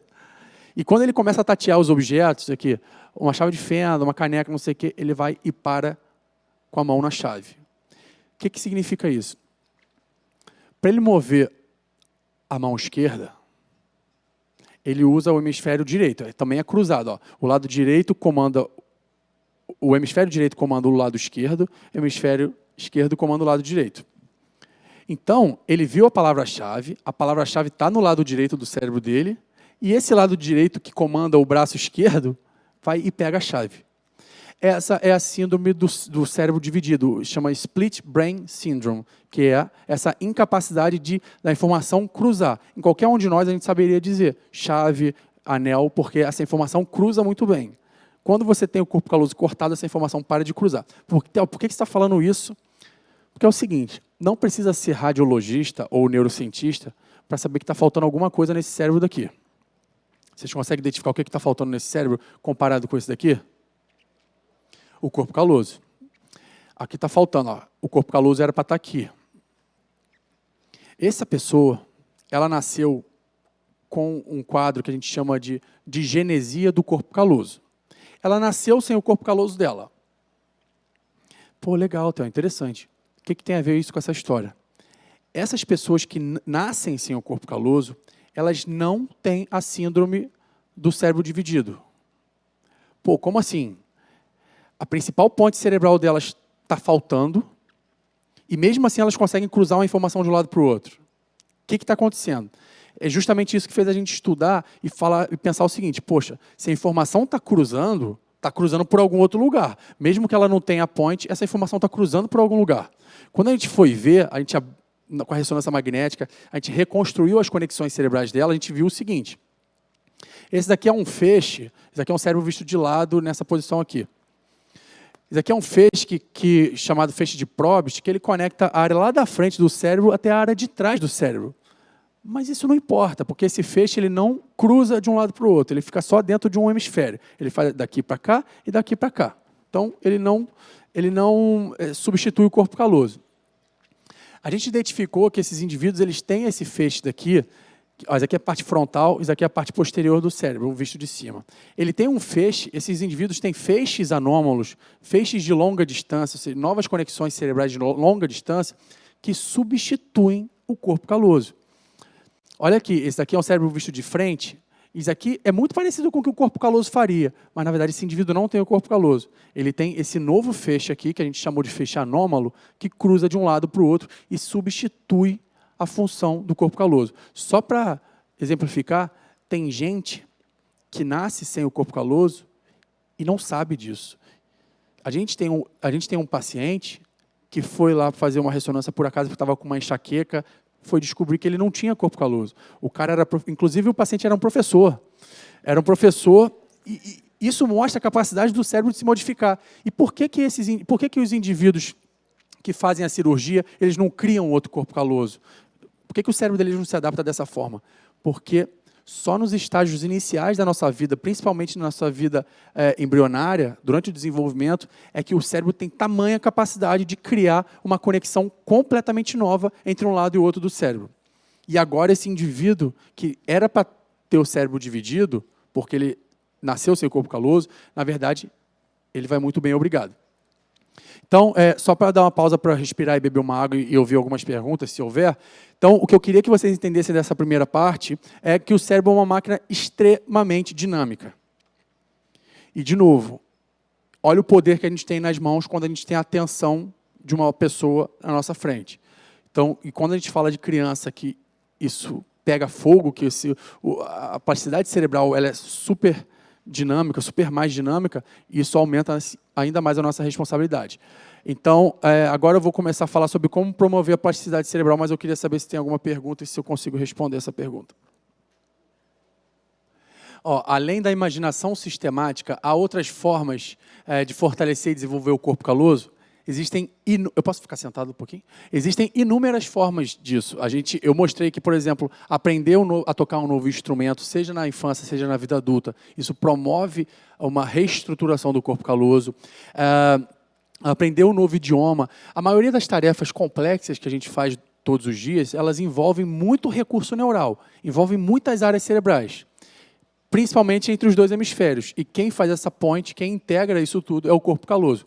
Então, a maioria das atividades que a gente desempenha durante toda a nossa vida, durante todos os dias, requerem que o corpo caloso esteja funcionando bem. Se a gente pratica, se a gente exercita isso, significa que a gente está exercitando o corpo caloso. Então, a resposta é que sim, existem várias outras alternativas. Há algum estudo quanto aos portadores de TDAH e o desenvolvimento cerebral? Sim, há vários estudos. Um grupo de pesquisadores lá do Instituto D'Or, no ano de 2017, se eu não me engano, saiu uma pesquisa muito grande, um esforço internacional enorme, em que vários centros no mundo inteiro se juntaram para responder essa pergunta. O objetivo era para saber se o TDAH era mimimi, era frescura, ou se ele de fato deixava impressões no cérebro do indivíduo, da criança que tinha TDAH. E esse estudo teve participação da gente lá no Instituto D'Or. O que a gente viu foi o seguinte, que algumas estruturas do cérebro dessas crianças, elas têm um desenvolvimento, a curva de desenvolvimento bem mais tardia. O que significa isso? Pessoas que não têm TDAH, assim, na primeira infância e na infância, elas começam a desenvolver rapidamente aquelas estruturas e aquelas estruturas ficam aptas a funcionarem muito bem. Que estruturas são essas? Estruturas relacionadas à atenção, controle das emoções e por aí vai, memória, por aí vai. As crianças que têm TDAH, elas demoram um pouquinho mais a desenvolver essas estruturas. Algumas delas desenvolvem ela completamente, mais tardiamente, então é muito comum que o TDAH se apresente na infância e que ele seja minimizado ou diminuído completamente na vida adulta, mas tem os indivíduos que convivem com o TDAH ainda assim na vida adulta. São os indivíduos que não conseguem desenvolver essas estruturas completamente. Esse estudo foi muito importante, é o maior estudo dessa área, que mostrou que o TDAH não é mimimi, ele de fato existe e ele deixa a impressão física no cérebro. Áreas cerebrais responsáveis pela cognição, pelo controle das emoções nesses indivíduos, elas têm um atraso no desenvolvimento. Então, respondendo à pergunta, sim.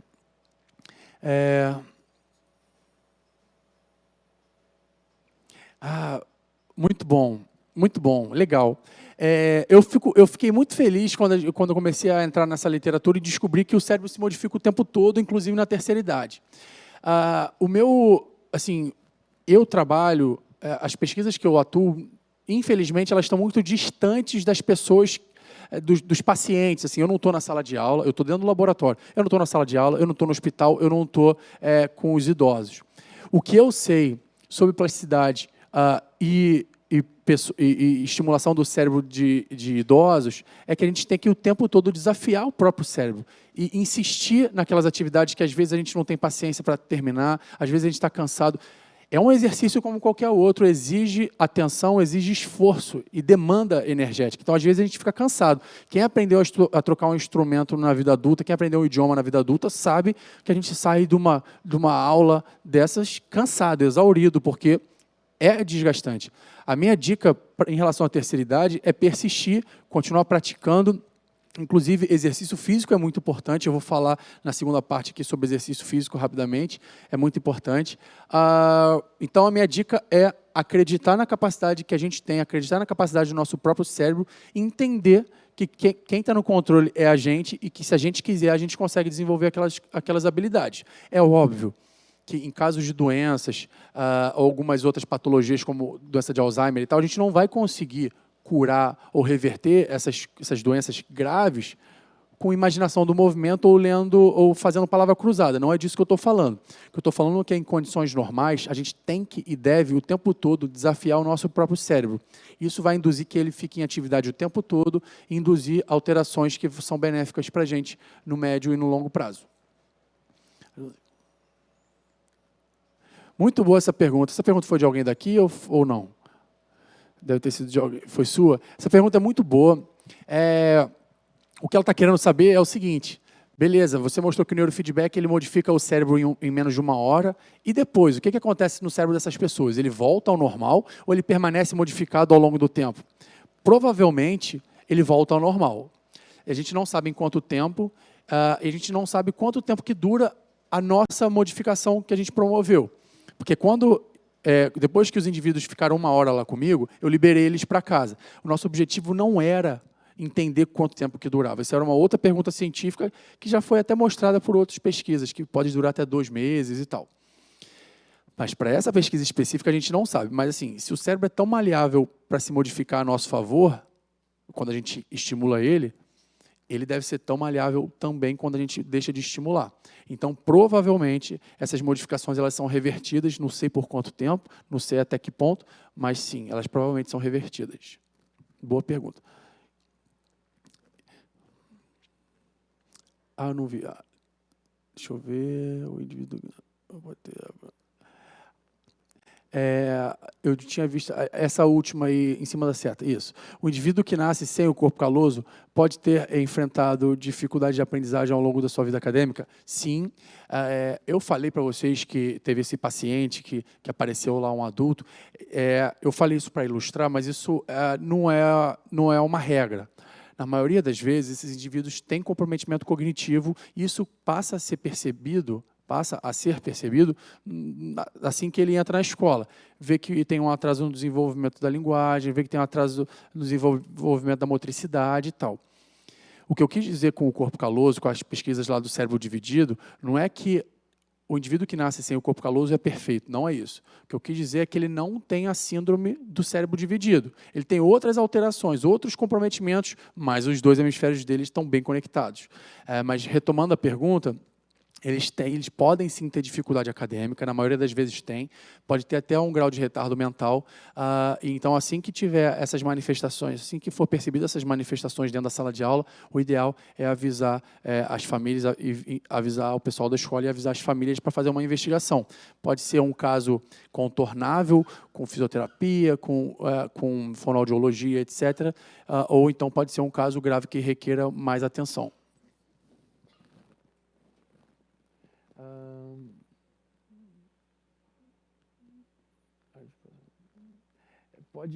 Pode colocar naquela da direita. Aí, isso, é. Da mesma forma que o cérebro se torna mais parrudo em determinadas áreas, dependendo das atividades realizadas ou aprendidas, áreas próximas podem sofrer perda para dar espaço para áreas mais especializadas, e, portanto... Sim, legal. Eu não trouxe esse exemplo aqui, mas isso acontece o tempo todo. No nosso córtex cerebral, lá na superfície do nosso cérebro, que é onde ocorre o processamento das informações mesmo, o espaço é super limitado e é super concorrido. Se um espaço fica vazio lá, outras funções invadem aquela área. Por exemplo, o indivíduo que sofre uma amputação. A gente faz pesquisa com amputações lá no nosso instituto. O indivíduo que perde a mão, por exemplo, num acidente ou por causa de um tumor, etc. O que acontece com as áreas cerebrais dele que eram responsáveis por mover a mão e por sentir a mão? Essas áreas perdem a função, porque não tem mais mão.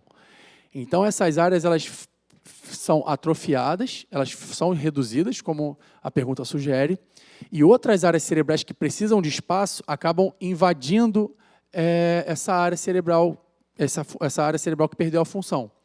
Então, é mais ou menos isso. A pergunta foi muito bem feita e faz total sentido. Áreas que são super demandadas, elas se fortalecem, ficam mais robustas. Áreas que não são tão demandadas assim podem ficar atrofiadas, melhor dizendo, e ser ocupadas por outras que são mais importantes naquele momento. Isso acontece o tempo todo. Você que manda, posso. Tem 30 minutos só para falar aqui, mais ou menos. Tá, beleza. Vamos. Ótimo. No final, a gente retoma algumas perguntas e outras novas que podem aparecer. Ótimo. Obrigado pelas perguntas, foram ótimas. Então, vamos lá. Nessa segunda parte, eu separei o seguinte. Pô, Theo, muito legal falar de neuroplasticidade, adorei e tal, mas como é que eu faço isso no meu dia a dia? O que eu posso fazer para promover a plasticidade cerebral? O Vasco, que perdeu novamente, passou ali só para lembrar a gente, mas beleza. Aí, tá bom aí, pode deixar aqui. Obrigado. Chateada? Não fica chateada não, gente. Eu tenho vários amigos vascaínos, eu gosto muito deles também. Então, como é que a gente pode promover a plasticidade cerebral? Uma pergunta já foi feita nesse sentido, existem várias maneiras. Eu separei algumas aqui só para ilustrar. É o seguinte, existem várias maneiras de promover plasticidade, umas saudáveis, outras nem tanto. Uma que a gente sabe muito bem é exercício físico. O professor Roberto Lente, que trabalha com a gente, que vocês conhecem, ele fala, numa palestra dele, ele fala isso muito claramente, que se as autoridades soubessem o quão benéfico é o exercício físico para o aprendizado, ou para a aprendizagem, eles não teriam cogitado tirar a educação física do quadro de matérias, do quadro escolar das crianças. Eles não teriam ousado pensar isso. Isso quase foi adiante. Quer dizer, chegou aí adiante, mas foi revertido até onde eu sei, alguma coisa nesse sentido. Então, o professor Roberto fala isso no contexto de como é importante a gente aproximar a ciência de quem, de fato, está fazendo as políticas públicas de educação. E vocês que estão sentados aqui agora, que estão tendo acesso a essas informações, têm papel fundamental também nisso, que a partir de agora vocês são disseminadores de todo esse conhecimento e a gente tem que mostrar a importância que a ciência tem, não só para a educação, mas para a sociedade como um todo. Quando a gente fala sobre exercício físico, tem uns estudos muito legais sobre isso. Eu tenho um grande amigo, o professor Sérgio Gomes, que é um neurocientista que estuda só isso. E olha só que curioso. Em crianças, já é bem sabido, existem muitas pesquisas sobre isso, que o exercício físico melhora o desempenho escolar como um todo. Seja em testes de matemática, de percepção, teste de habilidades verbais e perceptuais. Além disso, na função cognitiva, controle inibitório, a flexibilidade cognitiva, aquela nossa capacidade de ligar e desligar certos pontos de vista, ligar e desligar maneiras de pensar, além de memória de trabalho, todas essas funções cognitivas já vêm, e entre outras, já foram mostradas que são beneficiadas por um regime de exercício físico. E não necessariamente você precisa fazer uma criança correr uma maratona. São exercícios físicos pequenos, de repente aquele futebol na hora do recreio, a educação física, parecem cumprir bem esse papel, porque as pesquisas mostram que exercícios físicos pontuais, não necessariamente muito extensos, eles têm um efeito muito positivo sobre melhora do desempenho escolar e função cognitiva. Estudos em animais mostram também tem um efeito neuroprotetor. O que é isso? Várias coisas que a gente faz no nosso dia a dia, uma atividade em excesso do nosso cérebro, várias coisas que a gente faz no dia a dia podem gerar alguns problemas de funcionamento do nosso cérebro, algumas reações químicas que são prejudiciais, etc. O exercício físico tem um efeito neuroprotetor. Ele impede que coisas ruins, que pequenas lesões, que pequenas situações aconteçam de modo que poderiam prejudicar o funcionamento cerebral. Então, o exercício físico, além disso tudo, na melhora da cognição, etc., tem um efeito neuroprotetor. Protege o nosso cérebro contra insultos que podem acontecer no nosso dia a dia ou em caso de lesões cerebrais também. E em mamães grávidas, cara, essas pesquisas são muito legais. Eles mostram o seguinte, que a mamãe grávida que faz exercício físico, ela tende a ter os indicadores da saúde intrauterina muito melhores do que as mamães grávidas que são sedentárias.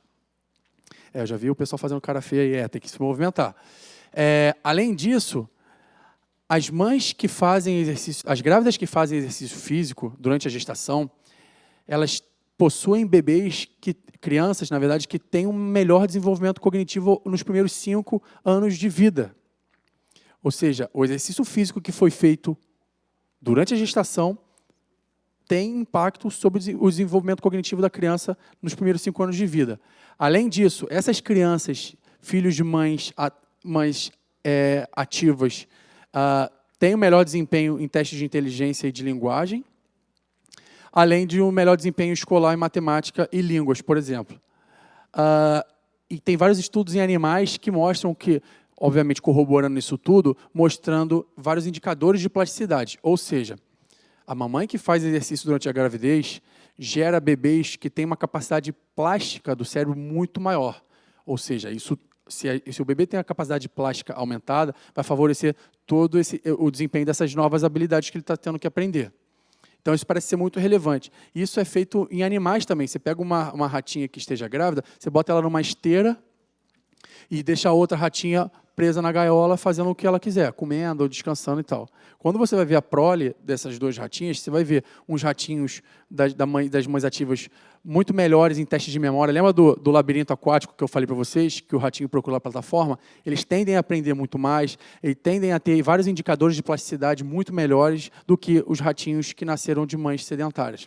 Então, isso parece ser bem relevante. Outra coisa que, quando a gente fala de plasticidade, de aprendizado, etc., é o sono, a qualidade de sono, etc. O que a gente sabe hoje também é bem claro que, quando a gente compara indivíduos com má qualidade do sono ou com boa qualidade do sono, a gente percebe diferenças críticas e gritantes entre a forma como o cérebro funciona e a maneira como essas crianças desempenham suas atividades acadêmicas. Então, por um lado, esses estudos também são muito feitos em animais. Como é que você faz isso? Você bota um ratinho para dormir numa esteira, ele dorme numa esteira. De 15 em 15 minutos, você liga a esteira. Ou seja, você interrompe o sono dele. Isso é uma maneira experimental. Assim, é óbvio que é importante ressaltar que todas as pesquisas que a gente faz em animais, elas são aprovadas por um grande comitê de ética em pesquisa. A gente garante o não sofrimento desses animais e graças a esses animais e a vários outros animais de pesquisa, a gente consegue desenvolver e saber de tudo isso. Então, a gente dá muita importância para os animais de laboratório.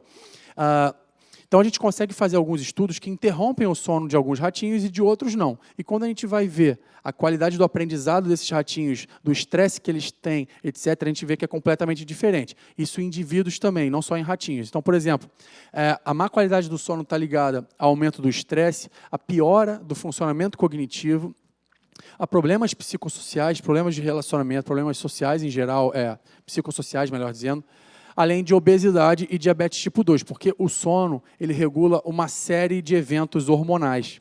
Quando a gente interrompe o sono, o nosso ciclo de liberação e de regulação hormonal fica completamente alterado. E isso está ligado à obesidade e à diabetes tipo 2. E também tem indícios de ligação com, inclusive, morte. Então, é muito perigoso. Não estou falando pessoa que dorme mal uma noite, não estou falando disso. Estou falando pessoas que têm comprometimento, têm distúrbios de sono, etc. Elas têm um risco maior de desenvolver uma série de doenças, não só do cérebro, mas doenças cardiovasculares, etc., e também aumentar o risco de morte. Isso é bem perigoso. O sono é muito importante para a nossa saúde em geral e para a saúde do nosso cérebro. E quando a gente fala do sono em boa qualidade, de boa qualidade, isso inclui os cochilos, a gente está falando de aumento de plasticidade cerebral, a gente está falando de melhora de aprendizado e de memória, além da função motora. Isso é muito curioso. Teve agora o encontro da Rede Nacional de Ciência para a Educação, não sei quem teve a oportunidade de ir lá, mas lá teve um pesquisador, o Siddhartha Ribeiro, que é um colaborador nosso, que ele fez uma pesquisa no ano passado exatamente sobre isso. Ele comparou o efeito do cochilo dentro da sala de aula, dentro do contexto da sala de aula. O cochilo não era dentro da sala de aula. Que era o seguinte, pegava crianças, fazia uma atividade de aprendizagem com elas. Uma parte dessas crianças, depois dessa tarefa, elas iam para dar uma cochilada de 30 minutos, outras não, outras iam fazer outras atividades. Essas crianças que cochilavam por 30 minutos, elas tendiam a lembrar muito mais dos conceitos que foram ensinados, a desempenhar muito melhor naquela tarefa que foi ensinada anteriormente. E se a gente parar para pensar, poxa, por que a gente não encontra um espaço para permitir os cochilos no horário da sala de aula? Se lá tem cantina para você comer, lá tem banheiro para você ir ao banheiro, às vezes um chuveiro para você tomar um banho, para o aluno tomar um banho depois da aula, não sei o quê, mas não tem uma cama para o aluno descansar e para poder aprender melhor. A pequena ali está concordando comigo, eu acho que ela sente falta de uma... Todos nós, Então, o sono tem uma relação muito importante para o funcionamento cerebral saudável. E é sempre bom a gente ficar de olho nisso. Então, tem umas pesquisas que mostram que se você retardar o início das aulas, que, sei lá, ao invés de ser muito cedo, você passa a ser só cedo, sem ser muito cedo, você já tem uma melhora do desempenho acadêmico. Então, é claro e notório o efeito que isso tem para o aprendizado e para a saúde como um todo. E, como eu falei, existem várias maneiras de induzir plasticidade, tem umas que são acessíveis, como o que eu falei agora, que é o exercício físico e um sono, uma noite bem dormida. Tem outras que a gente usa num contexto de laboratório, mas tem pessoas que já estão fazendo isso por conta própria e sem muita responsabilidade, inclusive. São algumas técnicas de neuroestimulação, que a gente chama.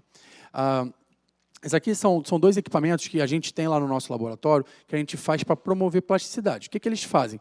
Isso aqui é assim mesmo como vocês estão vendo. Isso aqui é uma bobina em formato de 8, que ela gera um impulso, a gente não sente nada, tá? Não sente dor, só escuta um barulho, pac! E ela ativa o seu cérebro naquela área que ela está encostada. Você coloca a bobina aqui, ela vai e ativa aquela área cerebral específica. Esse daqui é o TDCS, TMS significa estimulação magnética transcraniana. O TDCS é estimulação transcraniana por corrente contínua, que é isso daqui. Isso aqui é uma bateria de poucos volts que passa uma corrente elétrica no teu cérebro. Não é a eletroconvulsoterapia, aquilo que a gente vê em filme, que a gente via na psiquiatria até pouco tempo, que a gente às vezes ainda vê aquele paciente se debatendo. Não é isso. Isso aqui é uma corrente elétrica muito baixinha, que a gente nem percebe que está passando no nosso cérebro, que a gente sente às vezes só uma coceirinha aqui na cabeça. A gente nem percebe ela. O que elas fazem? Um monte de coisa.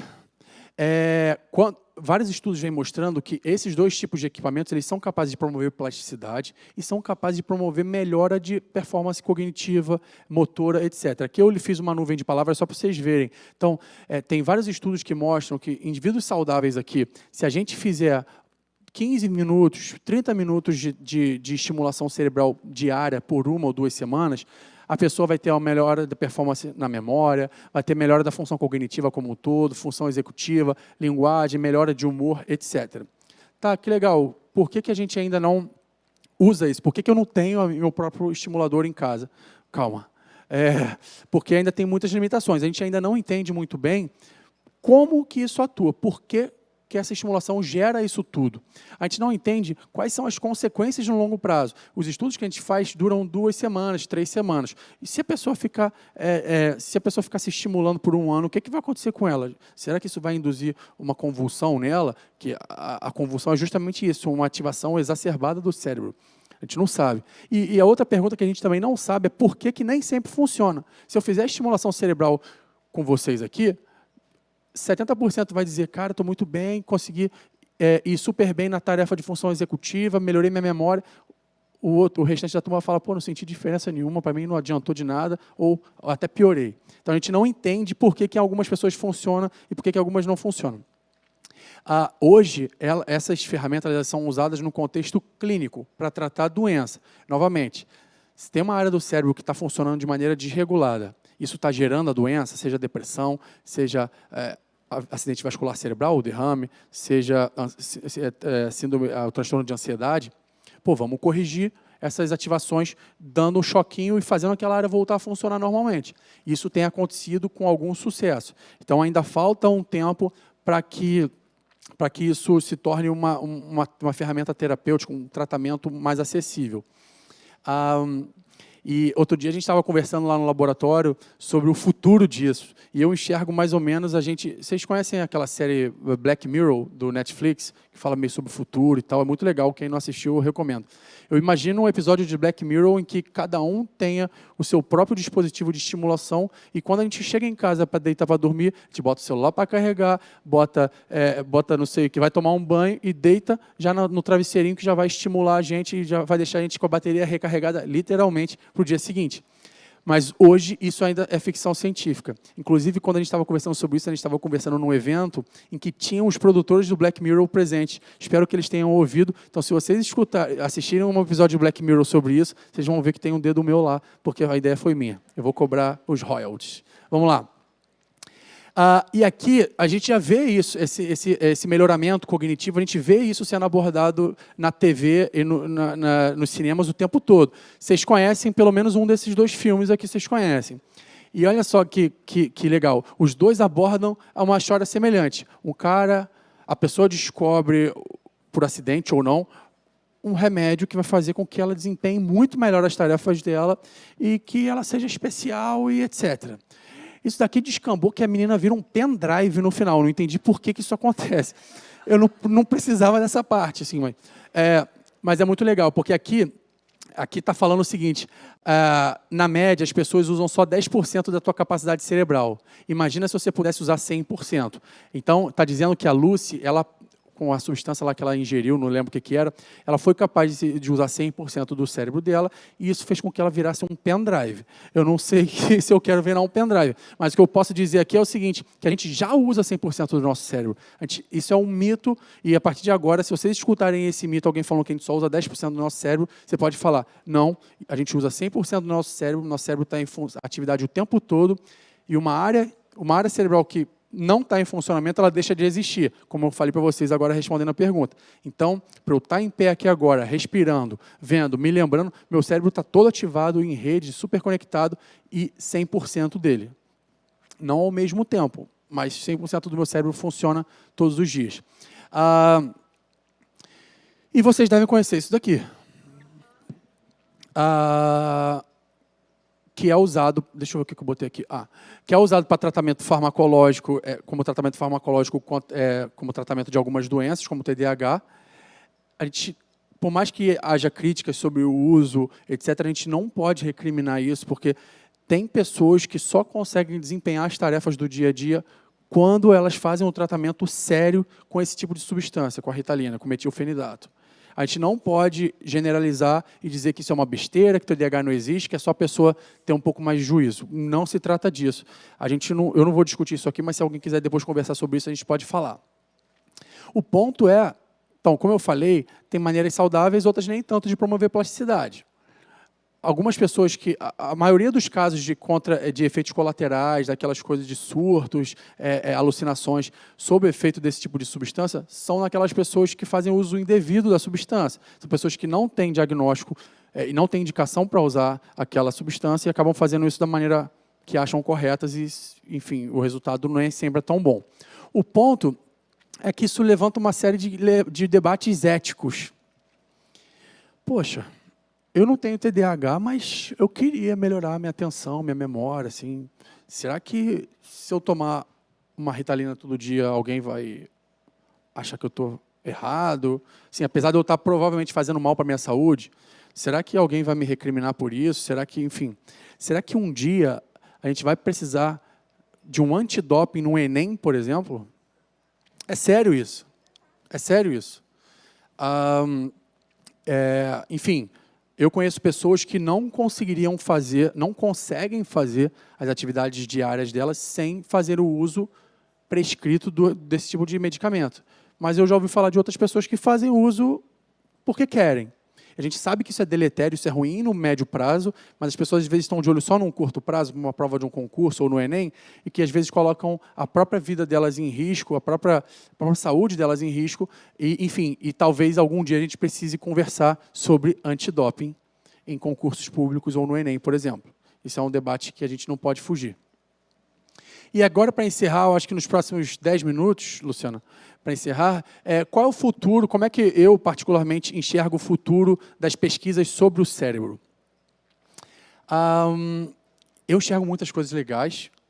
Eu acho que as tecnologias estão avançando demais, que a gente tem sido capaz de cada vez mais perceber alterações sutis e entender mais como o cérebro funciona, e eu acho que isso muito em breve vai chegar até o nosso dia a dia, seja como ferramentas mais eficientes de aprendizagem, seja como remédios mais eficientes, etc. Enfim, isso vai chegar na nossa porta, vai bater na nossa porta ontem. Eu separei aqui 2 temas que eu queria compartilhar com vocês, que são temas que estão me estimulando muito, que estão me deixando muito curioso sobre o futuro da neurociência. Um é microbiota. Alguém sabe o que microbiota tem a ver com neurociência?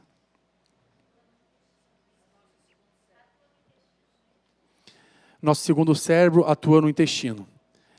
É isso. Tem muitas pessoas sérias, muitos pesquisadores sérios de grandes institutos de pesquisa no Brasil e no exterior que estão tentando entender a relação entre o cérebro e a nossa microbiota.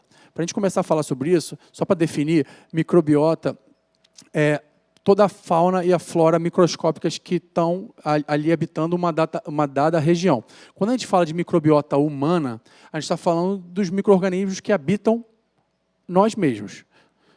Então, são população de micro-organismos que estão vivendo no nosso corpo, que eles têm uma relação entre si lá e que são importantes para a nossa saúde, e que são compostos principalmente por vírus, bactérias, fungos e protozoários, etc. Onde é que a microbiota está presente no nosso corpo? Toda e qualquer superfície que está em contato com o meio externo, ela está sujeita a ser habitada pela microbiota, por micro-organismos, melhor dizendo. Então, a gente está falando da cavidade oral, a gente está falando de toda a superfície da pele, do nosso trato gastrointestinal, que é um universo por si só, e nas meninas, na cavidade vaginal também. Essas informações, para mim, são muito surpreendentes e muito alarmantes. Se a gente puder pegar toda a nossa microbiota que habita o nosso corpo, botar ela dentro de um pote, ela vai pesar cerca de 1,5 kg e que é o peso mais ou menos do nosso cérebro. A gente contém só de bactérias, eu não estou falando de vírus, não estou falando de protozoários, nem de fungos. Só de bactérias, nosso corpo carrega 100 trilhões de bactérias. Isso também é muito doido. Só 1/3 das células que estão no nosso corpo são nossas. Os outros 2/3 de células que estão no nosso corpo não são nossas. Existe 100 vezes mais material genético no nosso corpo, que são delas, da nossa microbiota, do que de nós mesmos. Então, é um mundo que a gente não teve, até bem pouco tempo atrás, a gente não tinha as ferramentas necessárias para investigar. Hoje, a gente tem as ferramentas necessárias para investigar, entender o que é isso, e muita coisa tem sido revelada nesse sentido. Hoje, a gente sabe que a nossa microbiota ela se desenvolve e ela se modifica ao longo do tempo, a nossa vida inteira, muito parecido com o que acontece com o nosso cérebro.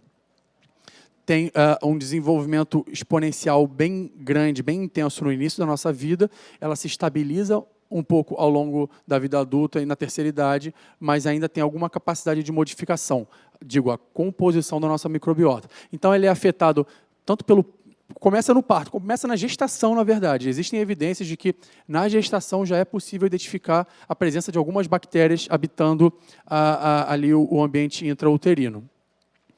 E a via de parto, se a criança vai nascer por parto normal ou por parto cesárea, isso altera a composição da microbiota dela. Obviamente, se ela passar no canal vaginal da mãe, ela vai ter contato, a pele dela vai ter contato, a pele dela e as vias aéreas também vão ter contato com as bactérias do canal vaginal, e se ela nascer por cesárea, vai ter contato com as bactérias da pele da mãe. E isso parece estar relacionado com o aparecimento, o surgimento de alergias, por exemplo. As crianças que nascem por parto vaginal, elas parecem ser mais resistentes a algumas alergias de pele do que as crianças que nascem por parto cesáreo. E isso porque a microbiota delas é diferente, as bactérias da pele acabam protegendo ela contra algumas infecções. Então, o contato social, óbvio que tem uma questão genética que a gente herda, uma predisposição de colecionar alguns tipos de bactérias em detrimento de outras. Antibióticos acabam comprometendo a diversidade da nossa microbiota, a própria dieta que a gente é submetido, e, enfim, doenças, obesidade. E esse aqui que eu queria mostrar para vocês. Então, olha aqui. Na gestação já parece haver alguns tipos de bactérias, aqui é um esqueminha que mostra. Então, quando a gente nasce, a gente começa a ser colonizado. Então, na gestação, a dieta da mãe, se a mãe tem obesidade ou não, se a mãe tem um excesso de ganho de peso.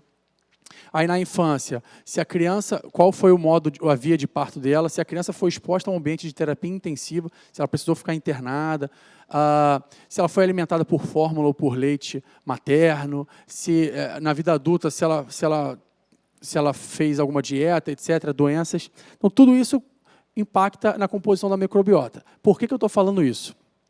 Porque hoje é claro, já na neurociência, que existe um eixo chamado eixo cérebro-intestino, que é uma via de comunicação entre os nossos dois cérebros. O intestino sendo o nosso segundo cérebro. Na verdade, nosso sistema nervoso entérico, o sistema nervoso que controla tudo isso daqui, parece ser o nosso segundo cérebro. As evidências apontam que algumas doenças elas podem começar no intestino e depois migrar para o cérebro. Por exemplo, a doença de Parkinson. Existem algumas evidências, eu estou falando de tudo bem experimental, tá, gente? Ainda precisa de novas pesquisas para comprovarem isso. Evidências de que a doença de Parkinson, na verdade, ela seja uma alteração da sua microbiota que gera uma modificação e uma doença neurodegenerativa no teu cérebro. Como é que dizem, essas evidências apontam que os primeiros sintomas do paciente com uma doença de Parkinson é a constipação. E que isso, na verdade, já significa as mortes dos neurônios aqui, no intestino. À medida que essa doença avança, esse comprometimento, essa morte neuronal alcança o cérebro e o paciente passa a apresentar aquele quadro característico da doença de Parkinson. Existem outras doenças também que parecem se originar no intestino ou que parecem ter uma função muito importante desempenhada no intestino. Alguns estudos mostram que se você... alguns ratinhos de laboratório, se você cresce, se o ratinho nascer e crescer num ambiente estéril, sem nenhuma bactéria, ele tem a saúde de uma maneira completamente diferente do que um ratinho que cresce num ambiente normal, assim como nós. Ele desenvolve algumas doenças, não desenvolve outras. Isso significa que a relação entre o nosso intestino e o nosso cérebro é muito importante para manter a nossa saúde cerebral. Em humanos, tem algumas pesquisas que mostram, vocês já ouviram falar em probióticos, por exemplo, o Yakult Lactobacillus. A gente está ingerindo bactérias. Ajudam no funcionamento não só do intestino, mas as bactérias que estão aqui, elas produzem algumas substâncias que vão chegar no nosso cérebro. Por exemplo, a serotonina. Maior parte da serotonina que está no nosso corpo não está aqui, mas está aqui, porque ela é produzida com a ajuda de algumas bactérias. Então, eu poderia ficar falando isso o dia inteiro, porque eu adoro esse tema, mas o que eu queria despertar o interesse de vocês é para ficarem atentos à relação entre cérebro e intestino para os próximos anos, que as pesquisas que vão vir por aí vão revelar que essa relação é muito mais importante do que a gente pensava no passado. E só para terminar, vocês já ouviram falar em minicérebros? Alguns sim, outros não. Minicérebros são cérebros criados em laboratório. A gente faz isso lá no Instituto DOR. Isso aqui é um cérebro humano visto de lado. Isso aqui vocês conhecem muito bem, é o corpo caloso. Isso daqui não é um minicérebro. O minicérebro é isso daqui. Na verdade, o nome correto do minicérebro é um organoide cerebral humano. ele não é um órgão, ele é um organoide, porque ele não tem vaso sanguíneo. Ele não é capaz de crescer muito, porque ele não, as células não conseguem receber nutrientes, porque ele não tem vaso sanguíneo. Então, por isso ele se chama organoide. Hoje em dia, a gente consegue criar organoides, não só cerebrais, mas criar mini órgãos em laboratório, para fazer pesquisa científica, etc. Como é que isso é feito? Deixa eu voltar aqui. Como é que isso é feito? Esse videozinho aqui, tenta girar ele, tenta dar um play nele. Você consegue dar o play aí no vídeo, não? Como é que isso funciona? Não foi, deve estar travado, tudo bem, não precisa rodar, não. Como é que isso funciona? No laboratório, a gente consegue tirar uma amostra da pele da pessoa. Amostra da pele, fazer retirar uma amostra bem pequenininha. E consegue... vai ver aí. Não, da direita. Ali. Isso, dá o play. É que ele é pesadão, ele vai girar em algum momento. A gente consegue extrair aqui as células da pele da pessoa, a gente consegue, em laboratório, fazer com que essa pele, que são células da pele, elas virarem célula-tronco. Não precisa do som, não. Isso dá. Tá tudo bem. E aí consegue fazer com que essas células da pele virem células-tronco. Isso aqui é o que é chamado de fatores Yamanaka. É um pesquisador japonês que descobriu como é que você consegue fazer uma célula qualquer do corpo virar uma célula-tronco. É como se ela tivesse voltado no tempo. Ela, a partir de agora, ela é capaz de se transformar em qualquer outro tipo de célula do nosso corpo. O nome disso é célula-tronco de pluripotência induzida. Você induz a pluripotência nela. Tudo bem.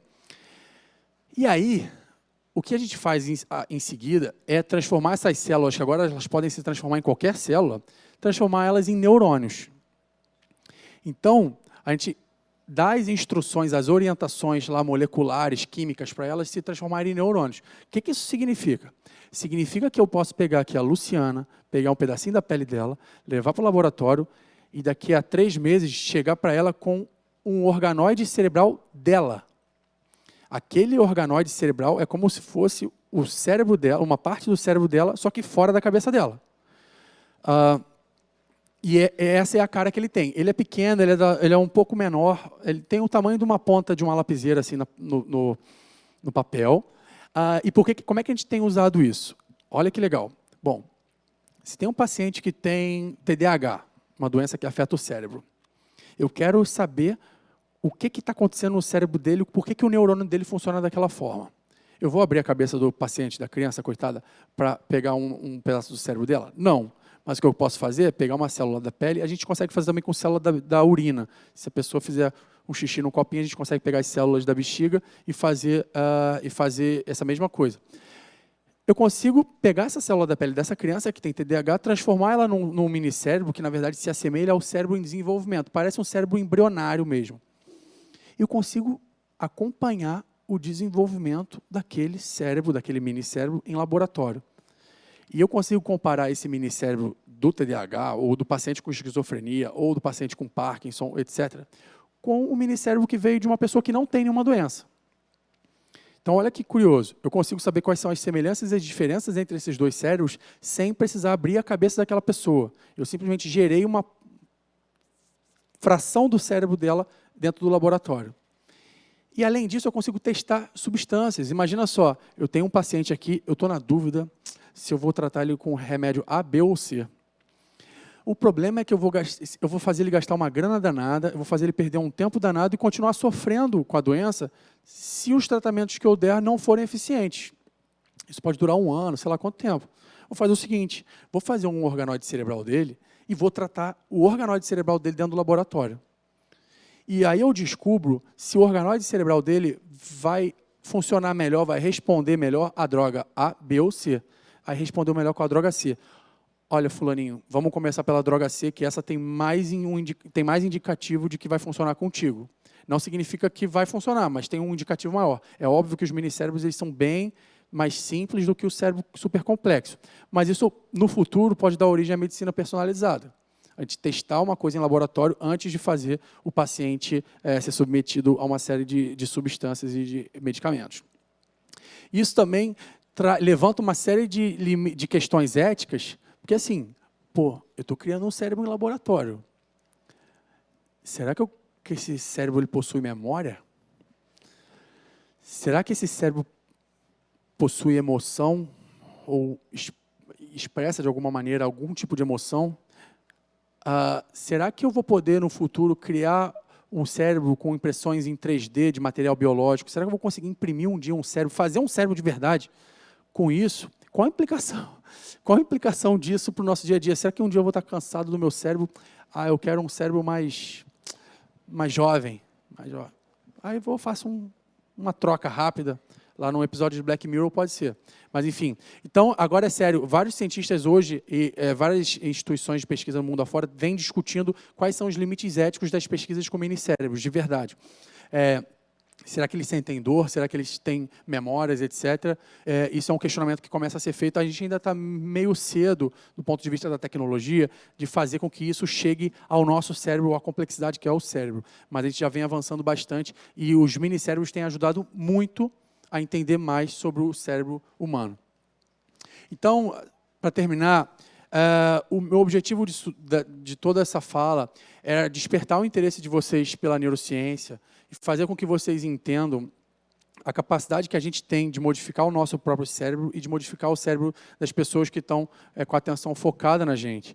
E vocês, como professores, a gente juntando todas essas forças, a gente é capaz, sim, de promover as alterações necessárias para que o aluno desenvolva melhor suas habilidades, seu aprendizado diário, que eles se tornem, obviamente, pessoas mais capacitadas para o mercado de trabalho, cidadãos mais corretos e, enfim, que a gente possa evoluir como sociedade como um todo. Então, assim, queria agradecer a presença de vocês, a atenção de vocês. Esse é meu e-mail, esse é um site nosso com algumas das nossas pesquisas, se vocês quiserem ter acesso a mais coisa, e fiquem à vontade para me escrever e tirar qualquer outra dúvida. Obrigado pela atenção.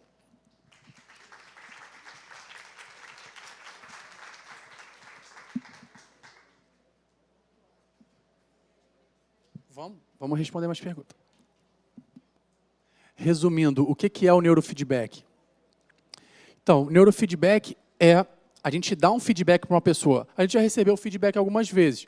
Poxa, Theo, eu acho que você não se comportou muito bem aquele dia, eu acho que a pessoa ficou chateada com você, da próxima vez tenta ser um pouco mais legal com aquela pessoa. Isso é uma informação que você recebe de alguém, que você usa para melhorar o seu comportamento. Neurofeedback é quando essa informação é a sua própria atividade cerebral. Como é que isso é possível? Com a ressonância magnética, por exemplo. A gente consegue ler a atividade cerebral de uma pessoa, dentro da ressonância, transformar ela num sinal, num gráfico, num termômetro, que vai ajudar a pessoa a entender como que o cérebro dela está funcionando e usar isso de modo a melhorar o seu comportamento. Seja para controlar emoções, seja para melhorar o processamento de linguagem, etc, etc. Então, tem várias maneiras de você usar o neurofeedback, mas, em resumo, é você oferecer a informação sobre o próprio cérebro daquela pessoa em tempo real e de modo que a pessoa utilize essa informação para melhorar o próprio comportamento.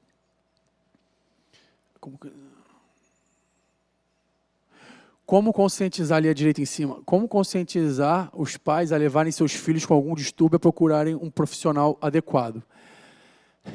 Isso é bem difícil mesmo. Eu acho que é fazendo isso aqui que a gente está fazendo. É divulgando, é conscientizando, né? Falando sobre ciência, é levando conhecimento para essas pessoas. A gente tem que evitar colocar a culpa nos pais. Eu acho que os pais nunca são culpados por nada, na verdade. A gente tem que parar de pensar em não colocar a culpa nos pais e pensar neles como pessoas que precisam de informação para que eles tomem as melhores decisões.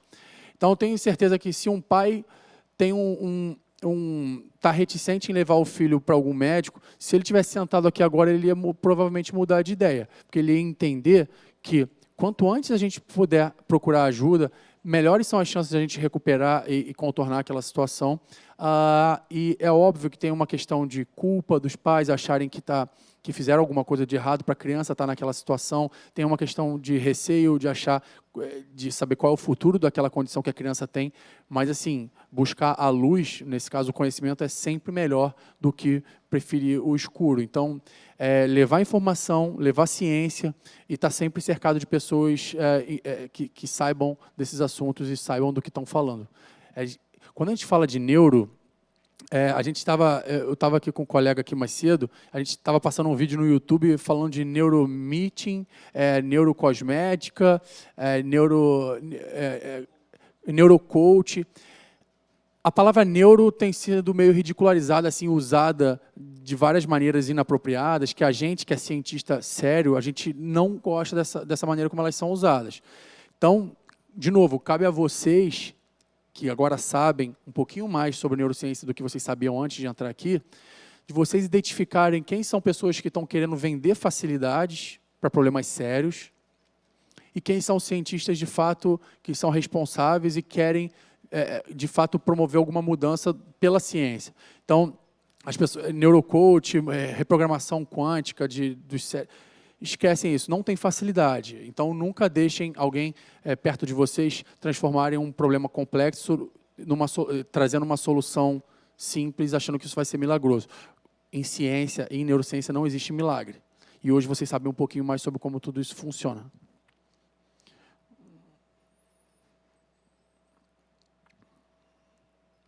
Sim e sim. Os jogos pedagógicos são estimuladores para o cérebro, podem contribuir para a ativação cerebral e plasticidade, atuando como facilitadores de aprendizagem? Completamente. Se vocês pensarem que a primeira coisa que a gente precisa de uma criança para ela aprender alguma coisa é a atenção. A gente precisa pescar a atenção dela de alguma forma. Várias pesquisas mostram, você pode ensinar a mesma coisa para duas pessoas, seja criança ou adulto. Se uma está com a atenção voltada para você e a outra não está, a diferença, obviamente, no aprendizado é gigantesca, mas a criança, a pessoa que não prestou atenção, ela sequer sabe sobre o que foi falado ali. Tem estudos com neuroimagem que mostram que essa informação nem chega no cérebro dela. Então, não é que ela não está ouvindo, ela está olhando para lá, mas ela está ouvindo. Isso não está acessando o cérebro dela. Então, estratégias que estimulem o desenvolvimento atencional, função executiva, etc., isso vai ser super importante para que a criança desenvolva habilidades que permitam ela aprender a aprender. Essa é a principal charada. Estimular o tempo todo. Quando a gente estimula, a gente exercita, a gente torna aquela atividade mais fácil. Então, estimular tarefas atencionais, função executiva, flexibilidade cognitiva, isso tudo vai fazer com que essas crianças estejam mais próximas de aprenderem alguma coisa contigo. Caso contrário, a gente vai estar falando com as paredes. Gente, dá para escutar? Estão chegando várias perguntas. A nossa proposta, Theo, é se a gente pode depois montar um texto ou um vídeo e enviar para o e-mail das pessoas. Ótimo. Estão chegando várias perguntas e a gente está um pouquinho apertado no horário, porque ele vai fazer a palestra para os cursistas da tarde também. A gente queria agradecer muito, né, por você estar aqui e aceitar o convite em nome da Paulo Freire. Espero que vocês tenham gostado. Peço que vocês avaliem no link que a gente deu na entrada. O certificado, para quem é da rede, para quem não é da rede, a gente vai enviar por e-mail. Então, quem não assinou a lista de chamada na lista de frequência na chegada, eu peço que assinem com a Vanessa, está aqui, tá? Porque tem o campo para botar o e-mail, para a gente enviar tanto as respostas do Theo como os certificados. Tá? E eu espero que vocês tenham gostado. E a casa é de vocês, sempre sejam muito bem-vindos, tá bom? Você quer falar mais alguma coisa? Quer Não, finalizar, Theo? só agradecer mesmo. Obrigado pela presença e até a próxima.